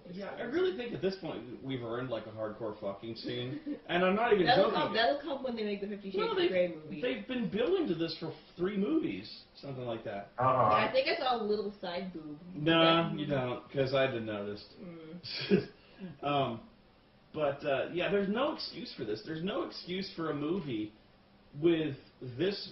I'm assuming they had a fairly good budget. I have to assume that, because just of how like ravenously popular this series is, I have to believe they had a budget of, let's be conservative here, $60 million. Mm-hmm. I have to. If I were to guess, yeah. And there's just no excuse for the effects to be that cheap. Maybe by this point they just figured no one would care. I guess maybe that's it, because like they're like, oh, this is the end. It's the last movie, and people are gonna watch it no matter what. Everyone's gonna see it, but still, if I was the director, I'd have enough pride to not make a movie, because the effects really are insulting. Mm-hmm. They're embarrassing. And it was like, and it wasn't just simply like, I don't like CGI. Yeah. Because I know it wasn't just simply that.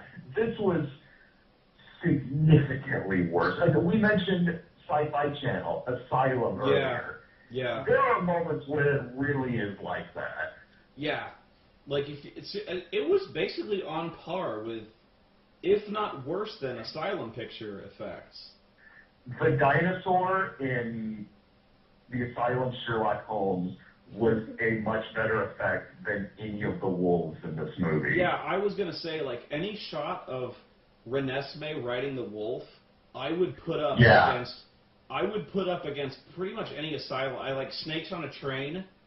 I would put that up against the fucking wolf effects in this movie. And the baby effect. And the baby shit. The baby was the worst. The baby, not only was it horrifying, not only did it like creep you out on an uncanny valley sort of level. Oh, it wasn't even uncanny. It was fucking creepy. It was horrible. But definitely. like, why could they not just smiling? She's always smiling, which was weird because when the kid's older, she's always like kind of pouting. Yeah. Why could they not just get a fucking baby? One of the funniest. What's wrong with an actual baby to hold? They have actor babies. That's what they're for. They must have they wanted to look wise beyond its years or something like that. I guess, but like, just get a baby that's a little older. Alia matured at a frightening rate. The waters of life made her grow to a reverend mother of the, I don't know. But I figured, like, I guess they always wanted a kid who was smiling, because that's what the baby was always doing. You know what? Well, it looked like the kid from those stupid, creepy insurance commercials. Well, you know what you do in that case when you want a kid to smile? You do multiple takes. Yeah. You rattle the keys and then the baby smiles. Jesus Christ. That's hard. You get like a little beanie toy and you squeak in its face till it laughs, and then you roll camera. And it won't look terrifying. But I was disturbed on a deep and personal psychological level by that CG thing. You're gonna see that shit in your nightmares. I will. I will wake up. I wasn't seeing it in my nightmares. It was right. Oh my god! It was I was practically nose to nose with the screen. It was horrifying. It almost looks like Clutch Cargo, like they grafted somebody else's face on this, like a rubber baby. And it was like, I love mommy Bella. But Bella. I'm also getting freaked out too by Kristen Stewart did angry pouty face a lot in this movie. Like it almost looked like, even though she's a vampire, it almost looked like she was like almost turning into a wolf. She did a lot of like X-Men acting in this movie, where she was like pretending she was like Charles Xavier, where she's like, she's trying to do this very non-visual act of shielding people. Uh-huh. Where she's thinking really hard. So she's like standing there in the fight scene, like concentrating to save Edward from like Dakota Fanning. It just looks like she was constipated mostly. And she's like grunting. Like, it really looks like she just really needed to take a shit.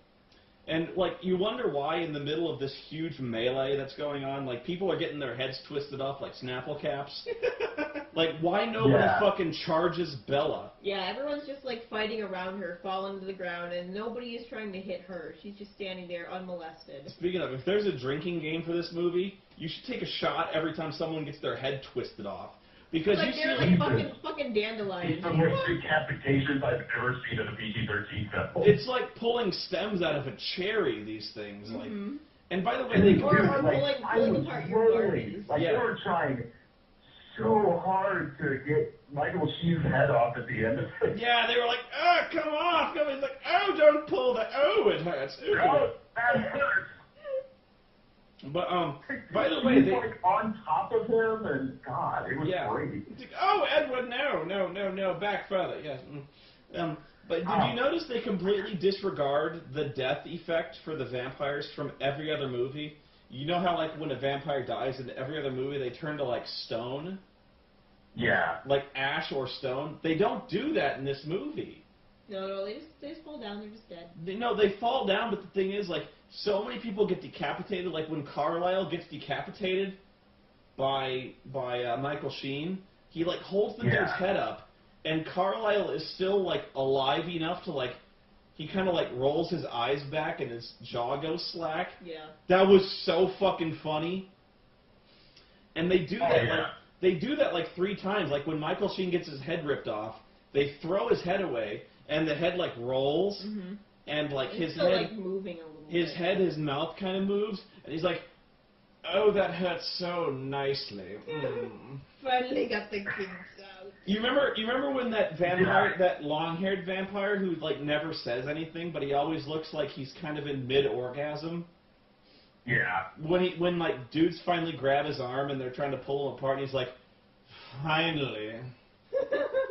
And then finally put an end to my suffering. Yeah, he's like, "Oh my God, I'm out of this movie."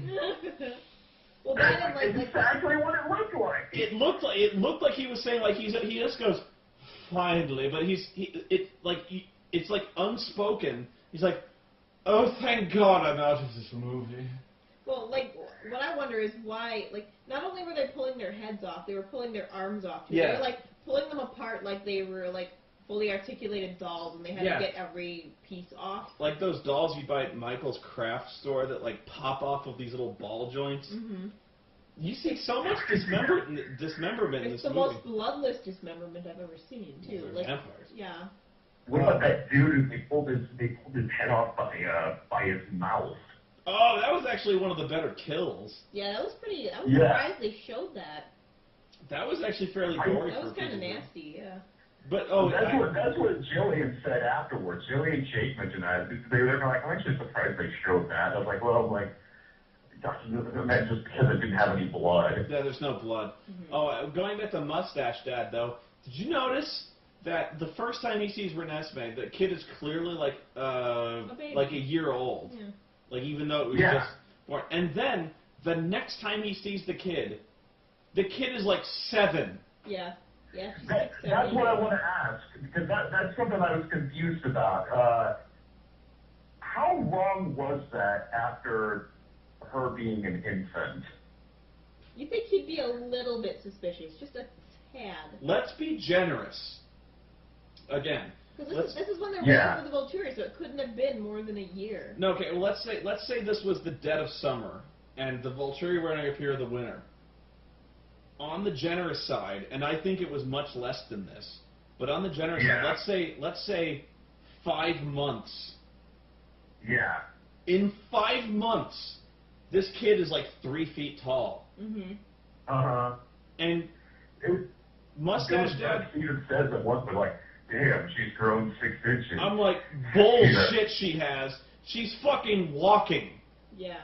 She has hair down to her knees. And she can speak perfectly, and... Yeah, that's what I'm talking about. Is like clearly, I actually think one of the better acting jobs is Mustache Dad because like that character has just given up. Yeah, he's like, fuck it. He's don't like, care. Yeah. he's like, nobody's telling me shit. Yeah, he's probably at this point he's just like, la la la la. I don't notice anything out of the ordinary. Like he invites people who are clearly vampires into his house for Christmas dinner. Who and the vampire, excuse me, and the werewolf. He's the only one that's relatable in any way, shape, or form. and so, but here's the thing. I mean, largely because Billy Burke is he's really good in the role. Yeah.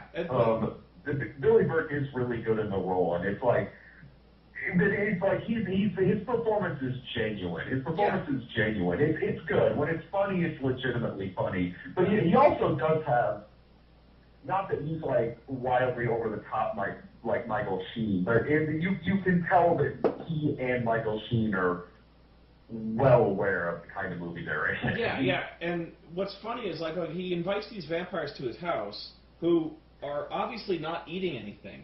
Because like at Christmas, everyone makes a big meal. Okay, so he invites like 3 vampires to his house who obviously don't touch their food. Which is A, insulting, and B, highly suspicious. Yeah. Okay, so like, but the thing is, then they give him like this thing where it gets him out of town because the Vulture are coming and they want him to be safe. And he's like, oh, you got me a fishing trip in Hawaii. And they're like, yeah, and it's tomorrow. And he's like, wow, really? And it's for like a month. And they're like, yeah, you're going to be fishing for a long time. And then he's like, seems like you two are trying to get rid of me for a while. Fuck it! Yeah, I don't fuck care. it, doesn't care. He almost, like, I forget, he's like... It's working. Yeah, he goes, it's working. Basically, I do want out of this movie. Yeah, basically he's like, fuck it, I don't care. I'm going. Nobody's telling me shit, so bye. He's like, I'm getting out. He doesn't say fuck all to her mom. Yeah. Oh, her mom's dropped completely out of the series. Yeah, like she was in like the wedding scene from the other one, like is mentioned nowhere in this No. But yeah, where did that go? Where Jacob tells the guy he's a werewolf, and then is like, now you need to see Bella. How does telling him he's a werewolf contribute anything to anything? I have no idea, especially like, and it's she can't say that she's a vampire, but it's perfectly okay if he knows that he's a wolf. Yeah, he clearly knows that werewolves exist. So, like, wouldn't by inference he be able to deduce that vampires exist? Especially since over the course of 4 fucking movies, he's seen shit. Like, okay, he has seen Bella come home from Arizona with human bite marks on her arm. This is an exaggeration. She came back with scars of human bite marks on her. Even Charlie could figure this out. Yeah, he's a cop. Yeah. So you've got this character who's a cop who can't put this shit together. But here's the thing. It's like that the actor, he knows that this character is just beyond his depth. You know, he is just, he's not in this movie. You know? So he's like, he plays this guy who, you know what? They're not going to tell, why should I care? You know? So the dad character is like, you know, if you're not going to tell me shit, I'm just going to go fishing. For a month. I got my new girlfriend. I'm good. I'm going away for a month. You know, I got this Indian chick. I'm just going to fuck her brains out. I'm going to come back in a month. If things are fine, good luck with your vampire war.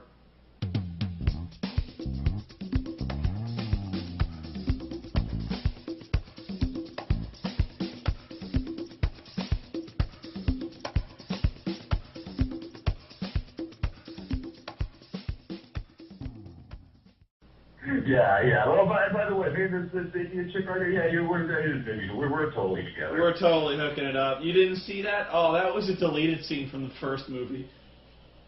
we met at the wedding. It had to get deleted because they needed more wedding footage. Yeah, no. We met at the wedding. Like, we were at the reception, and, you know, I saw her, and she saw me, and, well, there was the slow dance going on, and things worked out, you know. Things just worked out. I got my fishing, I got my beer, daughter's moved out, life is sweet. And he can always have a new daughter now. Right, yeah, I'm gonna have a new daughter, one that fucking tells me the truth. And who isn't a vampire. Yeah. Would it really have killed her just to say I'm a vampire? Because Well, really... I was wondering that too. Who the fuck is I this guy also gonna didn't tell? understand, like, why do they have to fake their deaths? Because, like, well, Why? the reason is, like, well, the Volturi will, like, if anyone knows that vampires exist, the Volturi will kill them. But how would anyone know? Who the fuck is that police officer going to tell? That Well, like, yeah, because he's not going to put his daughter in danger, and he's seen werewolves, so whatever. See, and the Coens are constantly around human beings. Yeah. They're They're allowed constantly around people. They're allowed to go to high school. Mm-hmm. So, like, it's clear that humans can, like, seriously, Bella, they're like, okay, Bella can hang out with you, but as long as you make her a vampire. And do they ever check up on her? No. No. Not ever. No. So, why does she have to tell Billy her mustache dad that why do they have to that she's dead? I don't. And again, like what you just said, like, he knows Jacob's a werewolf. He seems fine with it. Yeah, he actually seems, in comparison to how I deal with it, he seems pretty chill. Yeah, he's like, oh, but okay. I guess what they're talking about is like, well, Michael Sheen can read he can read every memory that anyone's ever had by a touch. So, like... And that's Mustache Dad with an M. By the way, they established really... The reason they're getting allies is because, like, the Volturi aren't going to ask questions. They're just going to come and kill us, right? Uh-huh. So, like, what's the first thing that happens when the Volturi finally come? They march forward in a line, and then they stop. And they start asking questions. Yeah. They're like, well, Cullens, I see you've brought the abomination with you. And they're like, and Carlisle's like, we've brought all these witnesses who will tell you that this child is not the abomination you speak of. And he's like, oh, really? Well, why don't you come here, child? Yeah, come here, child. Ah! So, like, it seems like they keep building up the whole time, like, oh, these Volturi are going to kill first. They're going to ask questions later. Yeah. They're coming. They're going to come and they're going to fucking kill us.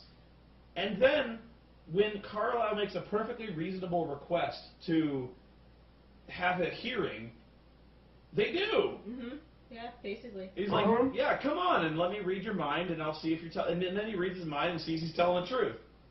Now, he's pretty much dedicated to killing them anyway, but, like, in terms of establishing whether or not he's going to give them a trial, he does. Mm-hmm. Yeah. He straight up does. Yeah, he's totally willing to hear them out after all this fear that he wouldn't. But you get this impression like the Volturi are going to fucking rock in like the baseball Furies and just kill everyone, and they don't. They appear in their fruity fucking robes, and then they hear the call. It was playing, but there was one scene where it was playing like part of like a little synth score going on. But I was laughing so much at Michael. Every time they pan to Michael Sheen, like everyone is walking towards the Cullens, like all super serious and badass. Like there's this like Carmina Burana stuff playing in the background. And then you cut to Michael Sheen, who is like smiling like he's so turned on. No, really, like he is so enjoying himself. Like everyone's all geared up for a fight. Like the other guys, like the other two guys in the Volturi, like the long-haired younger guy and the long-haired kind of blasé guy. They're all grim-faced and like, we're gonna get some fucking violence going on here in a minute. And then you cut to Michael Sheen who was like, oh, this is so much fun. I should have brought appetizers. Oh, I should play something. I know, let's play charades, everyone. Oh, yes, the Cullens I are just... love these calm little moments before the storm. It reminds me of Beethoven. Oh. Is this such a quaint place we've chosen for the final battle, Carlisle? It's so very bourgeois. How do you say bourgeois. It's, And he's so turned on by it, and Yeah. it's fantastic. He And looks- what does the psychic tell him? Like something like, "My God, no matter what we say, you're going to try to kill us." yeah. Yeah. But he's like, Oh, yes, I am. he's like, oh, I see you've chosen a studio for our final battle. The matte painting is so quaint. It has that certain je ne sais quoi. I must say, I miss the tiny little castle from the previous map. Oh, that was a 400 lovely years ago. set we made. The little straw huts. It was so medieval. By the way, there was this one scene that I laughed my ass off. Like, okay, Alice has, like, given her testimony. Like, she's given her memories to the fucking Michael Sheen guy. And she turns to talk to somebody else. Now, if you paid attention to Michael Sheen, who is out of focus slightly, because the action is on Alice and whoever she's talking to, if you watch Michael Sheen in the background, he is so mugging for the camera. He is. He is looking right at the camera, mincing like a gay man. I noticed it too. He's like- I he's like- did, and it was on the side of the screen that I normally wouldn't have been looking at because it was just Because there's like, far off. there's corner. action. Every time he was on screen, I was watching him. Yeah, because I couldn't draw my eyes away from the guy. But like, okay, like she's up here and she's talking to this other dude. She's like, they're not gonna let us leave. They're gonna attack us no matter what. And like in the background, fucking Michael Sheen is doing this. He's like, ooh, oh, this is He totally is. the plotting. I love it. Oh, we're gonna have so much fun. I do love a party. Yes, I never get out of the house. This is so wonderful. It's a party. Oh, I love it. Exciting. Oh, this is so much fun. I feel like a little girl again. Oh, who wants a snowball fight? Oh, let's play snowball fight. What do you say, Wayne? Everybody, I feel like dancing. Oh, tag There's your an it. extra feature on the DVD where they're having a snowball fight with each other. I am buying that fucking In all the DVD. fucking faces. Oh, you put that snowball in the freezer, you cheating bitch. Oh! Oh, you're bad. You're so bad. You're so naughty. Oh, we'll have to talk about this later. Oh, that tickles. No, stop it. Oh, but let's just call the whole thing off. Let's go back home and watch some. Let's go watch Sex in the City. I've got the whole series on DVD, sweetie. I love this show. Let's do each other's nails and tell fortunes. Oh, Have you oh, seen the TV trailer for it that has a quote from a critic that says, "With a wild twist ending that you won't believe." a twist ending. Yeah. I can't even explain this twist ending where like they have this huge battle scene and then they go, never mind. It was all a Oh my God! What a twist! I'm like, it actually got me. It did. Because I didn't know how the book goes. But I booed my ass off. Yeah. Everybody else was like, woo! And he's like, boo! Boo! Yeah, they were cheering. There Our was so audience much. kinda groaned. Ours Yeah. didn't. Ours was cheering. No, our audience was like, yes! Yay! Nobody got their head pulled off. Carlisle's alive! Yeah, ours, like, it was a mixture of laughter, and some people kind of groaned, which was odd, because it wasn't like we were in a theater where it was all people like us, and like me, like Jake and Joey. No, it was a bunch of tryhards. They applauded several times during the movie. No, this audience was firmly in the pocket of the Twilight fandom. We were the only ones who were like fucking amused. Well, the guy next to me was actually asleep. Oh, the really? dude next to me fell asleep. The dude behind me had his bare feet on the back of my chair. So there were at least a couple of guys who didn't want to be there. Perfect. Because Nice. I was telling you, like, it's like this movie's gonna be huge. Like we have to go there early because we're not gonna get a seat because every woman in the world is gonna drag their boyfriend to this movie, and you're like, what? And right? Yeah, I'm not used to that. I've not seen a full theater in so long. Like the last movie I went to was Looper, and it was empty. There were like You two are people such in there. an anomalous woman that has not even read or heard, like not really heard of what goes on in the Twilight movies. Yeah. What the hell is this Twilight shit? But it was actually good to get a fresh perspective because I know everything that's going on in these movies, and like I was just wondering, like, are you going to be completely snowed by what's going on in this movie? There was so much where I just was staring at it. I was like, seriously? What the fuck? There's so many times when I just leaned over and I was like, what the fuck? What the fuck? And there's so many Did that times really like just happen? for as much as they use the super speed they have, they just as conveniently forget they have it. Yeah. Like when Jacob is running away from the war, the vampire battle, I'm like, did they forget they have super speed?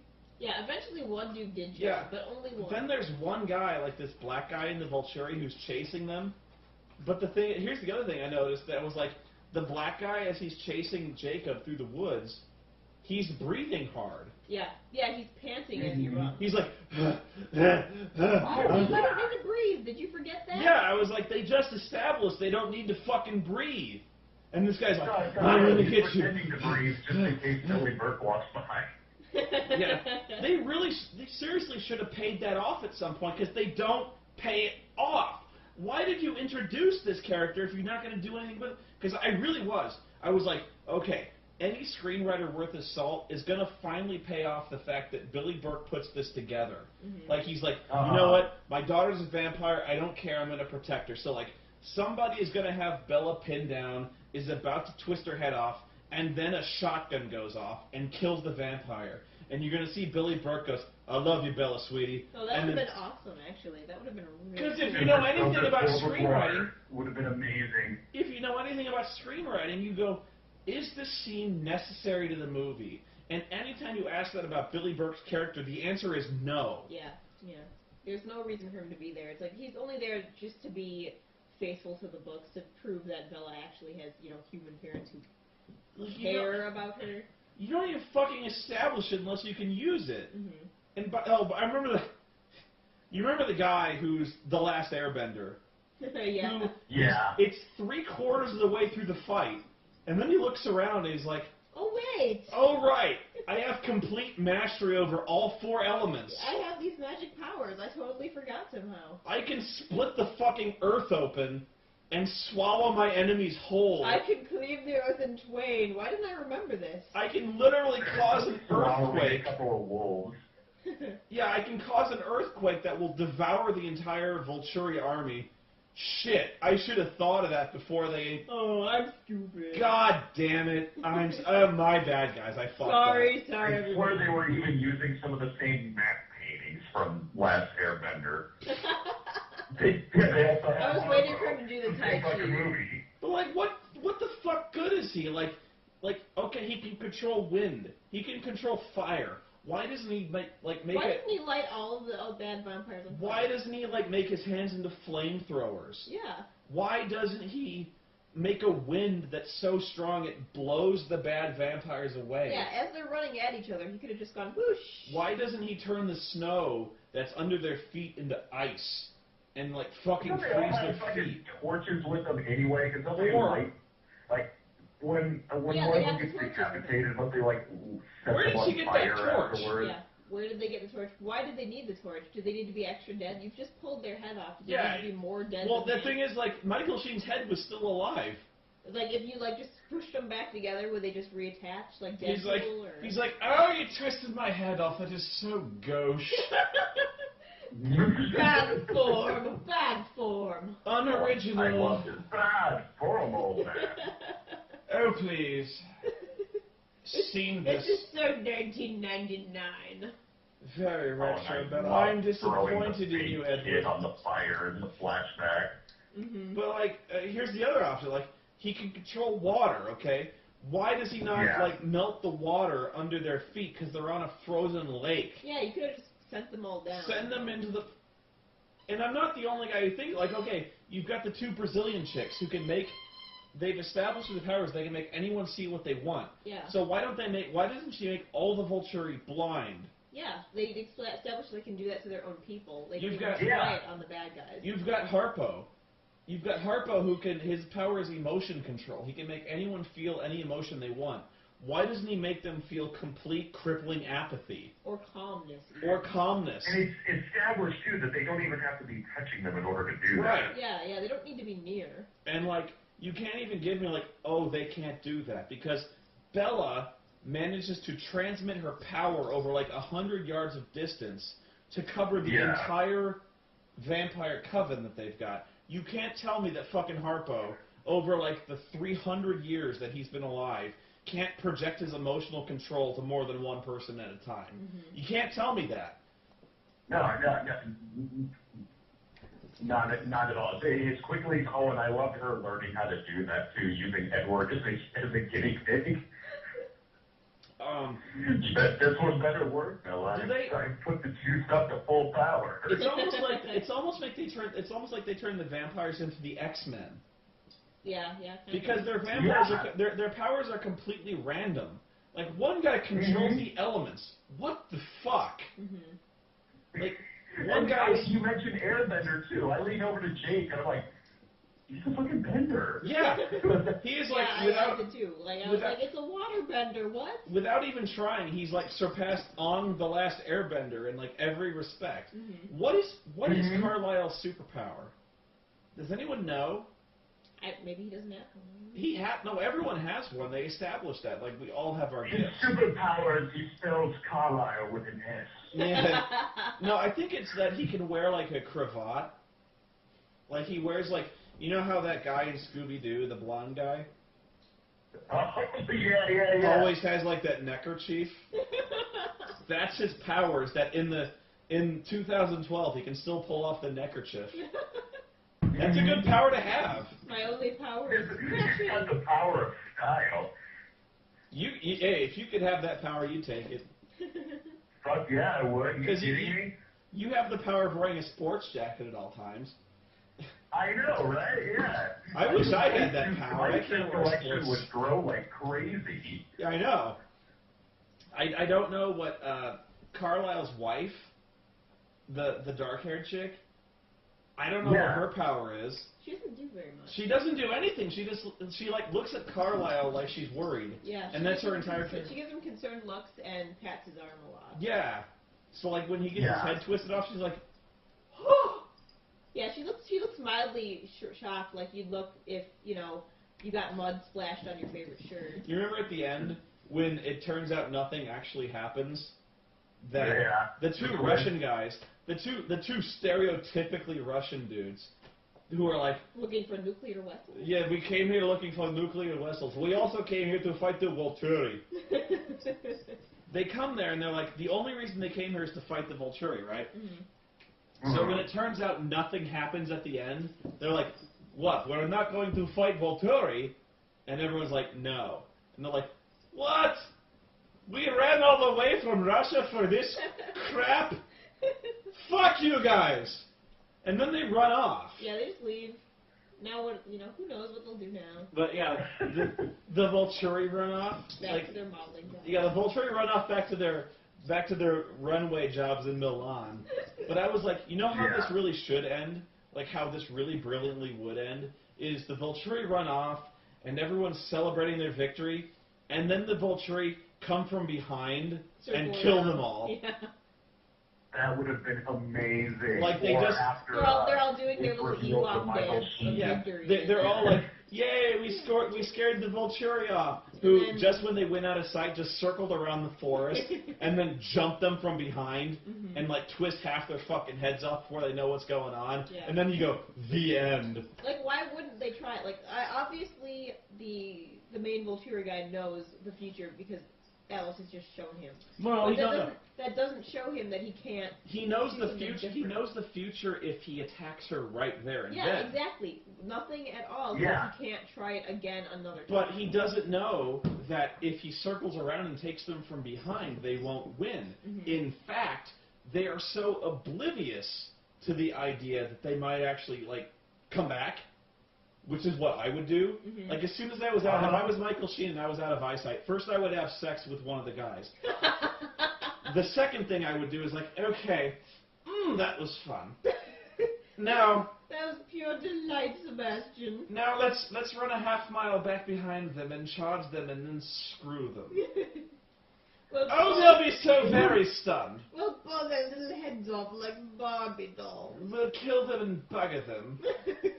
Probably. Not necessarily in that order. Like, the psychics, it's like when Michael Sheen's like, oh my, and like when it shows that like he will die in that particular incident if it happens. But it would have been fantastic if he still did it anyway. Yeah, he's like, I do love might this as show. well. Flash He's like, yes. forward is dead. He's like, oh, that was a fantastic show you put on, Alice. Let's do it. In for a penny, in for a pound, Ah! as they say. Yes. And besides, Flash forward dead. plus, now that he knows what's going to happen, wouldn't he therefore change what he's going to do? He now knows their powers. Yeah. He knows. That's true. Now he knows every scenario. He can counter. Yeah, he knows the scenario where he loses, so wouldn't he do something different? Mm-hmm. Where like, yeah, okay, like for instance, he sees Bella shielding all the vampires from Dakota Fanning's pain thing. Mm-hmm. So like, yeah. What if he just fucking jacked Alice in the face and is like, everyone kill Bella, that bitch. And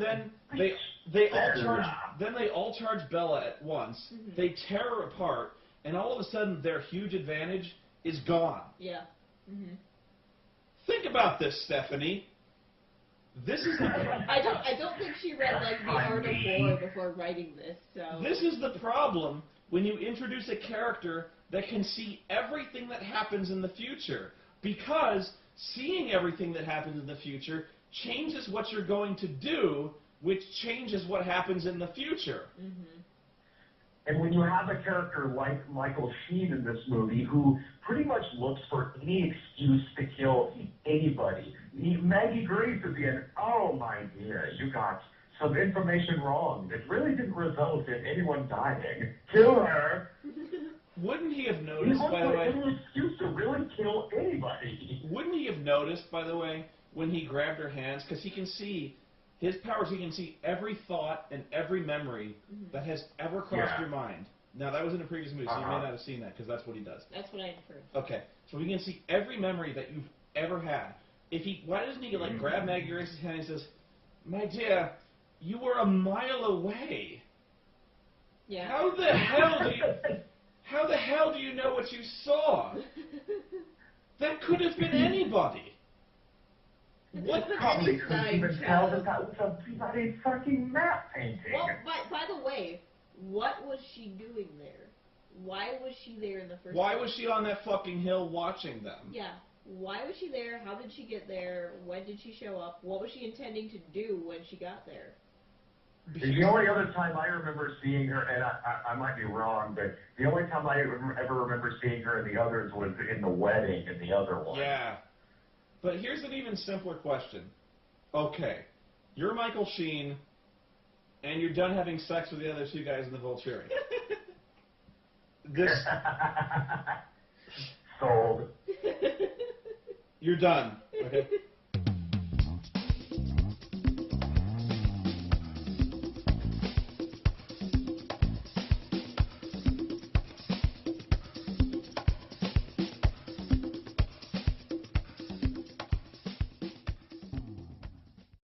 Maggie Grace comes to you, and she's like, you're not going to believe what I just saw. The Cullens have had an immortal child, which is like the #1 vampire crime. Because it's weird. Because it's weird. He grabs her hands and goes, oh, that is so very naughty. Do you, A, immediately mobilize the entire Volturi army and march all the way down to fucking Washington to kill them? Or B, do you pick up the fucking phone and call Carlisle and ask him what's up? Yeah. Beating dogs, my broski. Carlisle, oh, I'm sorry. Did I call it a bad hour? I'm in Italy. I'm sorry. What time is it there? What time is it there? How do I work this infernal device? Hello? Someone press these buttons for me. I would say, do I just type in Carlisle on these buttons? Wayne, is this a speakerphone? How do you operate this? Call Carla. Call Carl. No, I don't want Carlisle. Wikipedia. I don't know how this bloody thing works. I was born in the Dark Ages, for Christ's sake. Oh dear. Again, nobody uses cell phones. Apparently, vampires are. Oh my God! I can't even be bothered to work a television. TiVo, how the fuck does it work? Do you think I could really manage to sell you a phone plan? Oh, Wayne, can you dial this phone number for me? Can you look it up on the internet? The buttons are so bloody small. Please push these buttons for Can me. you summon Carlisle on the telegraph? I need to talk to Carlisle. Hello? Dear, please take us down. Dear Carlisle, Send him a telegraph. Carlisle, I heard you have an immortal child. You've been very bad. You've been a very naughty Carlisle. You've been so bad. Why don't you tell me what's going on, Carlisle? Because otherwise, I'll just have to kill you. I will just have to kill you, you naughty Carlisle. Please tell me you've actually done it, because I would so love to put you over my knee. By the way, I do love the cardigans you wear. It's so very Brady of you. So, what's the name of that actor who wore the cardigans all the time? It was so 1950s. Oh, it was like that fellow in Bewitched. What was his name? Dick York? Oh, yes, it was Dick York. No, not Larry Tate. No, Dick Sargent. I so wonder why they never did that. They replaced the main actor mid-show. They never do that nowadays. Can you imagine in season 3 of Lost they recast Jack? Oh my lord! Did we ever find out what that tattoo meant? Really? I would find that so confusing. I was ever so disappointed.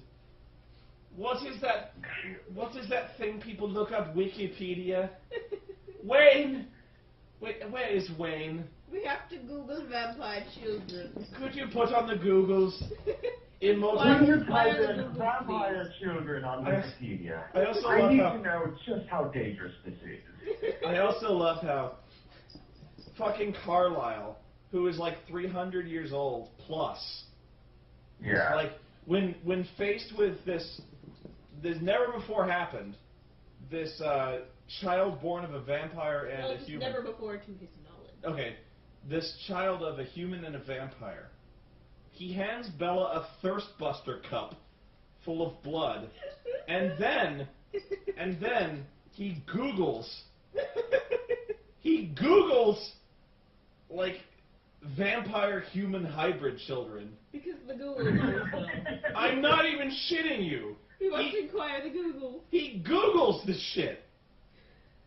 He's not only a doctor who has treated vampires ever since he became a vampire.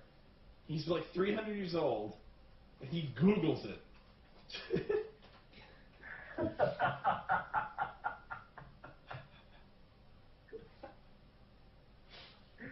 You remember that scene where Bella arm wrestles that guy? I can't even remember his name. That big musclehead guy. Oh yeah, when it went over the top vampire style. Mm-hmm. And then she just like beats up that huge fucking slab of granite like it was Mortal Kombat. Punches it just punches it in half. Test your might. Oh my god. Oh, there was this effect. There was this effect when Bella is like, she's first like, she realizes she's super fast. Yeah. And like, she's running real fast. And then there's this thing where she like jumps off a cliff. But she's going like warp 3, so she's like jumping over the cliff to the next cliff. Mm-hmm. The effect is so bad. It's like if she jumps, okay? If you freeze frame. Is that when she frame, runs after the guy who's like mountain climbing? Yeah. But like it's like if you freeze frame the footage of her jumping, and then like in Adobe Premiere, like keyframed her going in an arc. It's hard even to describe. Yeah. Like if you just like click dragged her over this, like I can almost see me doing it in Premiere, like freezing her footage of in front of a green screen, and then like going wee all the way across the other side of the river, and then the effects were so bad. I'm jealous. I can't do anything like that in Pinnacle. But you can. That's the thing is, you can. You make a good point. Actually, I think I can. Now I don't know. I actually haven't received my copy of the Cinema Snob movie. I So have. yeah, she's seen it before I have. Now I don't know. You haven't got your copy yet? No. I haven't seen my hair's performance in that movie. You got your copy I can assure you you I thought I got that sent out weeks ago. I know how I performed, but I don't know how my hair did. I heard my hair. Your hair was amazing. I heard my hair. You post on Twitter about it? I heard my hair is like Oscar worthy in that movie still. Dude, it is. Yeah, it okay. Is. Like Awesome. I see Twitter posts about it. It's amazing. Someone tagged both of us on Twitter and was like, "I'm sorry, Brad, but the best performance in the Snob movie is Spoony's hair." I'm sorry, dude. I showed you up. I tried not to. Although your hippie hair did almost give me a run for my money when you had that fucking long hair under the beanie cap. Under the beanie with that glorious fake beard. That fucking fake beard that looked purple. Yeah, dude. You beard. You were shitting yourself. You're like, oh fuck, this beard looks fake as hell. They made it work though. They made it work. Yeah, we ended up like coloring it a little bit. Yeah, you used like mascara and it worked out. Anyway, I have to wrap this up, and I imagine Brad has to go to sleep, and I have to return April to the place I found her. I'm sure. Corner. I'm sure the police are the looking. box that says free kittens. I'm sure the police are looking for her by now. And I really have to pee. So I think what we can all take away from this is Michael Sheen is the greatest man to ever walk this planet. Oh my God, yes, dude! In our video that we shot, it's Jillian kind of playing her Twilight girl type character, and it's Jake really amping up the angry Jake thing. But even Jake really amping up the angry Jake thing, like yelling about everything, and it was still every now and then going, but Michael Sheen was amazing. Right. It's true. It was worth the price of admission So- to see him. So worth the price of admission for that. So, the Breaking Dawn Part 1 sucked my taint. It was part one was the worst fucking one. There wasn't even anything in it I could really laugh at, except for at the end. The last with scene. Michael Sheen. The credits were fucking hilarious. It was almost it was almost like a Guy Ritchie movie. The credits from It was part one. Yeah. Yeah, it was like Train Spotting. Yeah. By the way, the sound of Breaking Dawn, terrible. It was very bad music. Oh God, yeah. Bad. But anyway, watch this movie. It is the funniest fucking movie I will see this year. Even without By the riff far. tracks, it was still really Oh man, riff tracks would fuck it up. Every time. It's on its own, Yes. it's hilarious. Every time, like it took 5 minutes for the Volturi to walk across that lake, because they're building up all this tension. Like the Cullens are walking this way, and the Volturi are walking this way. So what they'll do is for like 5 minutes, they're walking, and we'll cut to Edward looking intense, and then we'll cut to some Volturi guy we don't know looking intense, and then a wide shot of them walking towards each other, and then we'll cut to Carlisle looking intense, and then we'll cut to the really weird long-haired wrinkly dude who's always blasé looking intense, and then we'll cut to Alice looking intense, and then we'll cut to the long-haired younger looking dude looking intense, and like, but the thing is, I'm actually wrong. Between every cut, like they'll go to a Cullen, and then they'll go to a Volturi guy, and then they'll cut to a Cullen, then they cut to Michael Sheen, then they'll cut to a Cullen, and then they'll cut to Michael Sheen, then a Cullen, then a Volturi, then a Cullen, then Michael Sheen, then a Cullen and a Volturi, and then a Cullen and Michael Sheen. They cut to Michael Sheen. Oh. It's like they know. It's like they know this guy is gold. Yeah. They're like, They we know know they're this is making the this reason. for us. And it's like every time they cut to Michael Sheen, he is not geared up for a fight. Like every other Volturi we see, every other Cullen guy we see, it's like, we're gonna fuck you up. But when they cut to Michael Sheen, his cock is in his hand. He's all. He is Oh, yeah. He is so he happy. is beating it like it owes him money. By the way, code only makes it bigger. Yeah. I am so enjoying this. Do you know what I'm enjoying this snow job. April, I found this new way of doing it. You get an ice pack. You fill a Ziploc bag full of ice, you see, and you put your hand in the bag, and you keep it there while you're watching pornography. And when you're ready to get down to business, you take your hand out of the ice bag, and you do it that way, and your hand is ice cold. I call it the stranger. I call it the icy hot Carlisle. Oh my God, yes. Oh, it's like a whole other dimension. It's like somebody else's hand entirely. Really, I heard you just sit on it for a while. Oh my Lord, it's such a different sensation. You don't even know. After 1,500 years, you really have to branch out and experiment, my dear. Oh, please give me your psychic powers. Show me how this will end. Show me how this turns out, because, oh.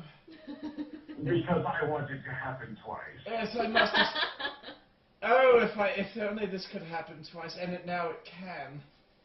Actually, what's funny is, Michael Sheen's character is, like, totally in love with Alice. Oh, yeah. Because, like, that's the whole point is, like, the reason she, like, allegedly the reason she runs away is because they're going to kill everyone but Alice. Mm-hmm. Because he wants her ability to see in the future. Yeah. So it's not even technically about, creepy vampire children. He just wants Alice. And it's an excuse to get rid of the rest of them. It's not about the immortal children. It's not about the Cullens making an army. It's not about them rebelling against the Volturi. It's like they're going to kill everyone anyway. He just wants Alice. Which is weird, because basically what it means is the movie isn't about Edward and Bella. Yeah. Yeah. It's not. Mm-hmm. It's about Michael Sheen and Alice, who are not in the movie. They're not in it nearly enough for it to be about them, but it is about them. Isn't that weird? Well, it's like we said earlier, because you're exactly right, because that whole love story, love triangle, whatever, is done. It is wrapped up in the previous one. This is Michael Sheen's movie. No, it's because he's the guy driving the narrative. Like everything that happens in this movie happens because Michael Sheen wills it. So like, all he wants in this movie, okay, like you could argue he wants to kill the Cullens, but if Alice just turned herself over to the Volturi, the movie's over. Yeah. And the thing is, like that sounds like a dick thing to say, like, oh, just turn yourself over and whore yourself out to fucking Michael Sheen. But the thing is, she cares enough about the Cullens, she goes to great expense to buy them fake passports. She disappears to keep them safe. She takes Harpo with her. I don't even know why. And really. Why does she take him with her? There's no reason. How does she know? Give him something to do. How the fuck does she know that there's two fucking Indian people who raised a half-vampire baby? Yeah, where did she find that out? How the fuck does anyone know that? The other two are from the same place, and they didn't apparently know it. Yeah. Like, I think they both say they come from Brazil or some shit. They're both from South America. And they have no idea that this guy exists. And really, that revelation has nothing to do with why Michael Sheen retreats with the Vulture. The only reason he retreats is because he knows that he's going to lose the fight. Mm-hmm. Right? Yeah, he knows he's shown that he's going to die. It's like it's established fairly early on because like everyone tells him, it's made clear that this is not an immortal child. Like he can even smell her from 100 yards away that she has a pulse. Mm-hmm.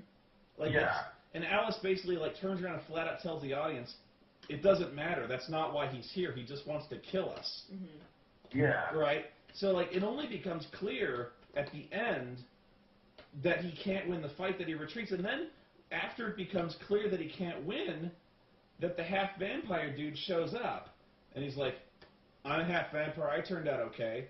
Mm-hmm. And he's like, oh, we'd better go home then. It's just as well. It's just as well we're missing Mad Men. That Christina Hendricks. Sure you're okay. You're wearing next to nothing.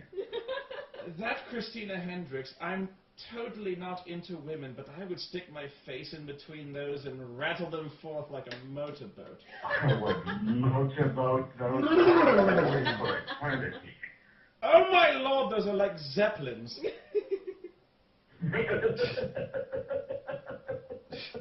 Those are magnificent. Oh, those would turn me straight at least for an evening.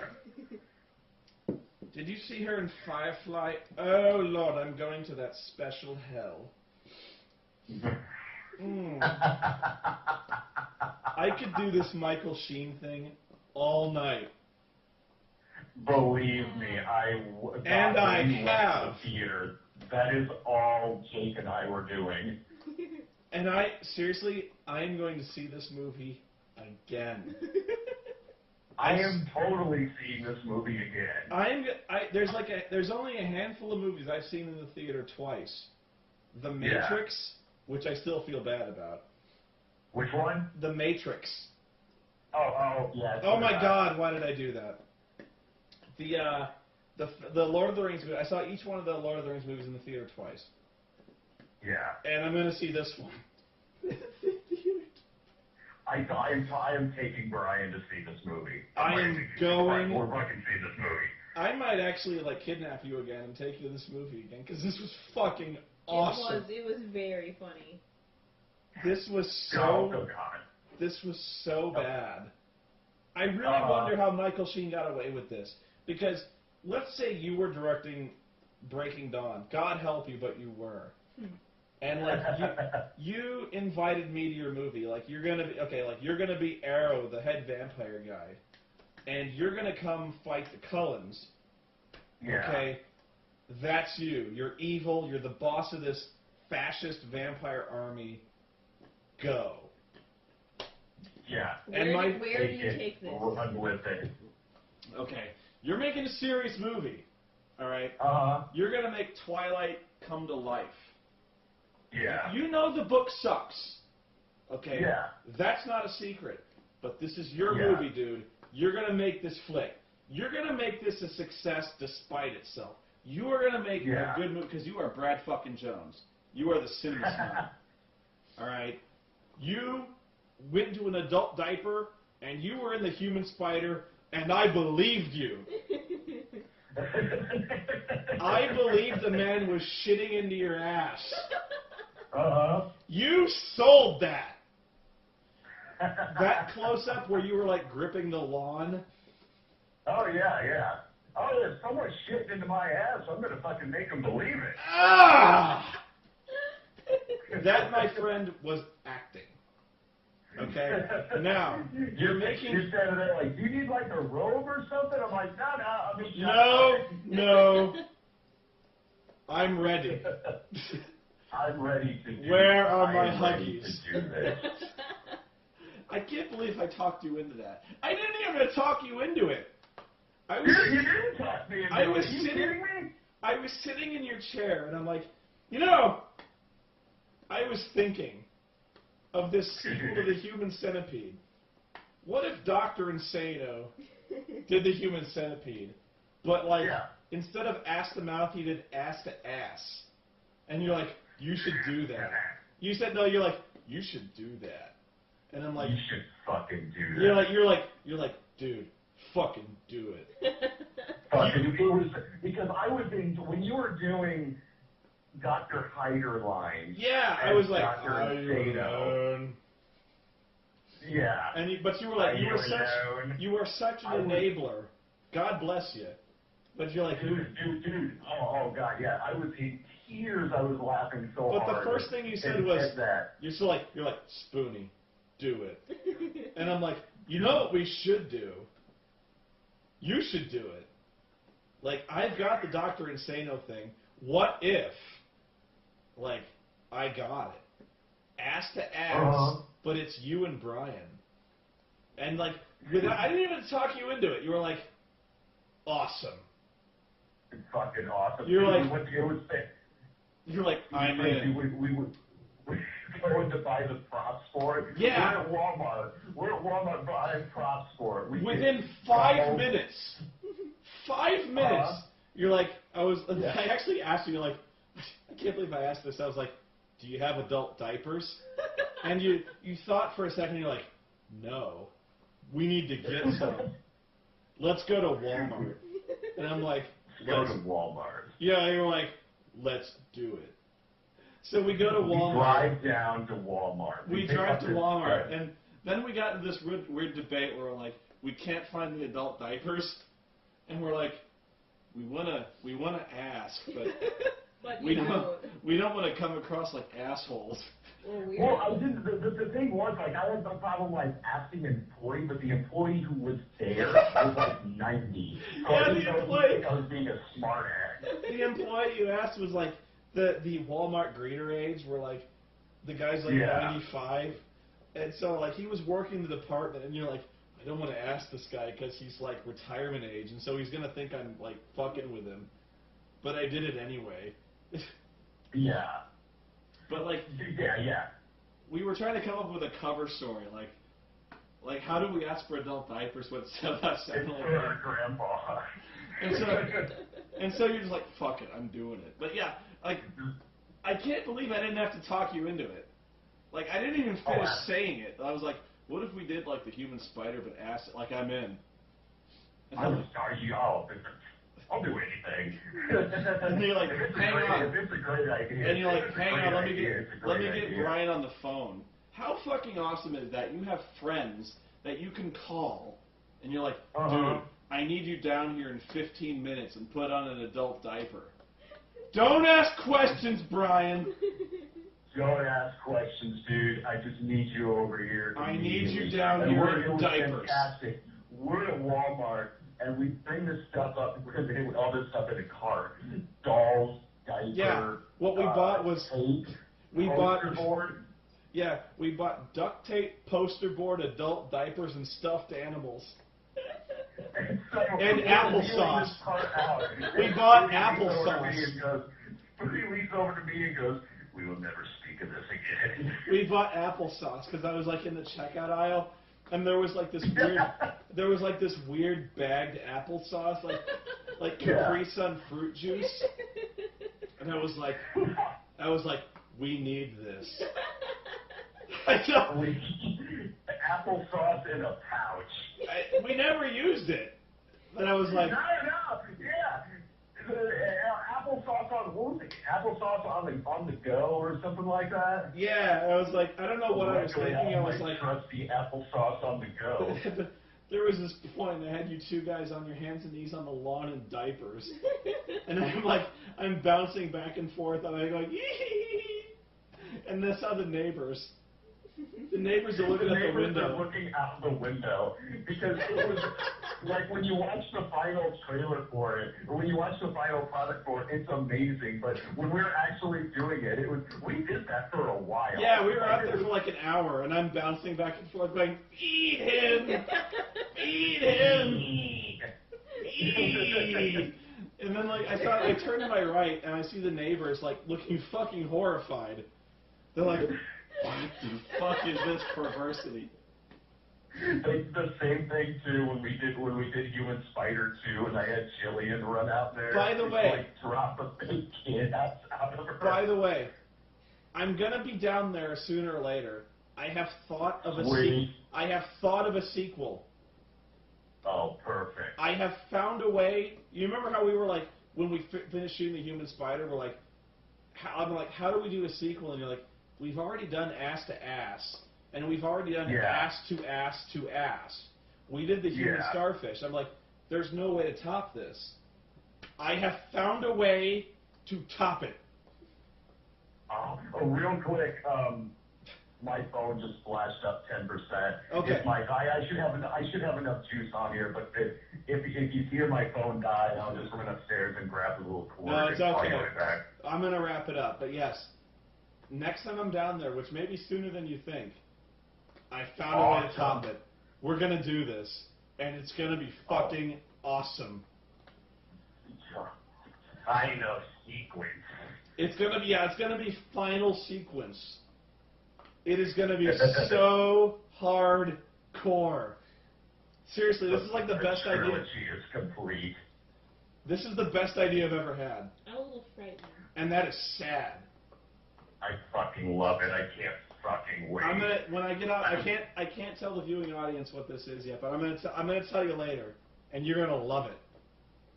I can't fucking wait for this. You're gonna be like, dude, fly down today.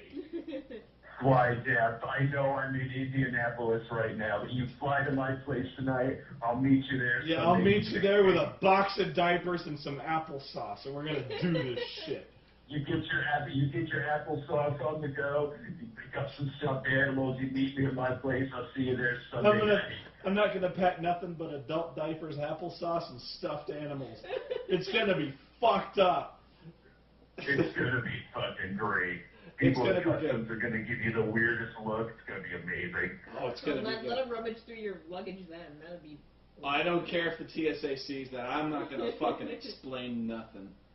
Anyway. What do you think it's for, TSA? What do you think, baby?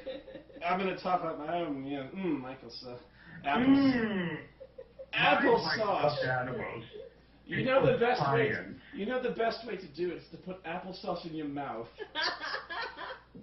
It provides. Don't you hate when you're on the go and you just need a little applesauce? It provides a completely different texture. You should try it. Anyway, final verdict. Okay, I'm just gonna go down the line. April, see this movie or no? It was hilarious. Like, for no other reason than the Volturi guy, you should watch it. This is the must-see movie of the year. You can put that on the DVD cover. Although you're gonna feel really sad when people are like awing and clapping and stuff. You're gonna feel sad. I was fucking pissed off when I heard applause, but this is, you have to see this movie. Brad, final verdict on this movie. I was pissed off when they were applauding Michael Sheen dying. I was like, no, I booed. I was like, boo. You remember seriously, it was, I don't think I've laughed this hard since Devil. No. But you remember when they said Stephanie Meyer was rewriting the Twilight franchise from Edward's point of view? Mm-hmm. Fuck that. Right? That guy's They need to rewrite the series from Michael Sheen's point of view. But it needs to be like diary entries. Today. Oh, you remember the Bella's monologue? There were like 3 times when Bella monologued over the movie. Mm-hmm. Yeah. But only 3. 3 times. That's the first time I think is an hour into it. Yeah. Mm-hmm. So like, either you're gonna do a monologue, or you're not. You don't do this thing where like,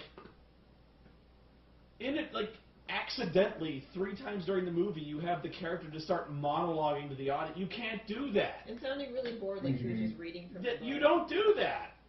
Like, let's say we took Blade Runner, and Ridley Scott did his final cut, and he took the monologue out. When the Volturi showed up, I knew we were in trouble. Yeah. Then like. He took all the monologue out, but for 3 lines at like random intervals through the movie, where like he's doing his investigation, and then Harrison Ford is like, in photographs, replicants don't have children. Replicants don't have memories. And then it just Replicants stops. don't have children. Yeah. He's like, I don't know why you saved my life. Maybe he loved life then more than he ever did before. But that's like, say that's the only line of monologue in that entire movie. That's Breaking Dawn. Mm-hmm. It's just like halfway through the movie, Bella starts talking to you. Yep. Okay, from a And it was nothing line. I can't even remember what she said. It was just completely irrelevant. It was info dump because it was like Yeah. that she had to explain that she had to explain what they were doing. Like we had to go all the way across the country. We had to go to South America to get allies. And at one point For she the war. explained like the fact that Renesmee is growing very fast. Yeah, the fact that Renesmee is growing at an accelerated rate. They had to stop. Yeah. She had to stop and info dump that to us because the book is so fucking huge that they have to. Mm-hmm. You know, it's like in the book they establish that over a course of like 300 pages. But there's no way to there's no way to conveniently do that without because they cut out like 95% of the novel, so there's like no way to establish that without just flat out saying it. So I do not envy the task of adapting the screenplay, but it's still really fucking giant. Anyone who has studied any kind of like screenwriting at all, like went into spasms at that moment. Mm-hmm. So like from a technical and writing perspective, this movie is a disaster. But they all are. Right? Yeah. But at least it was a fun disaster. Oh yeah, this movie must see. Do you not agree? Yeah. Okay, so with that, Michael Sheen, give the man a fucking Oscar. oh, give him 2. Give him give him best actor, and then give like that long-haired dude who's like that finally guy. Give him best supporting. That guy Absolutely. That guy is awesome. Anyway, He did. I gotta go because Brad's battery's running down, the police are looking for her, and I gotta piss like a fire hose. So, until then, I hope you enjoyed our review of Breaking Dawn. I bet I've been recording for about 3 hours now. Probably close. No, it's about 2. But we must be going. So, if you haven't seen it, go out and see it now. I guarantee this is so much better than part 1. And then get drunk afterwards. Then you're gonna need a drink. Mm-hmm. You're gonna need you're gonna need coconut rum. Mm-hmm. Anyway. Must be going. Thank you, April. Thank you, Bradley. Anytime. All right. Have fun with the convention. Get some rest, my man. I will, buddy. And that's it for us. I can survive off a few hours. Say goodbye, Oreo. Say goodbye, April. Bye. Bye.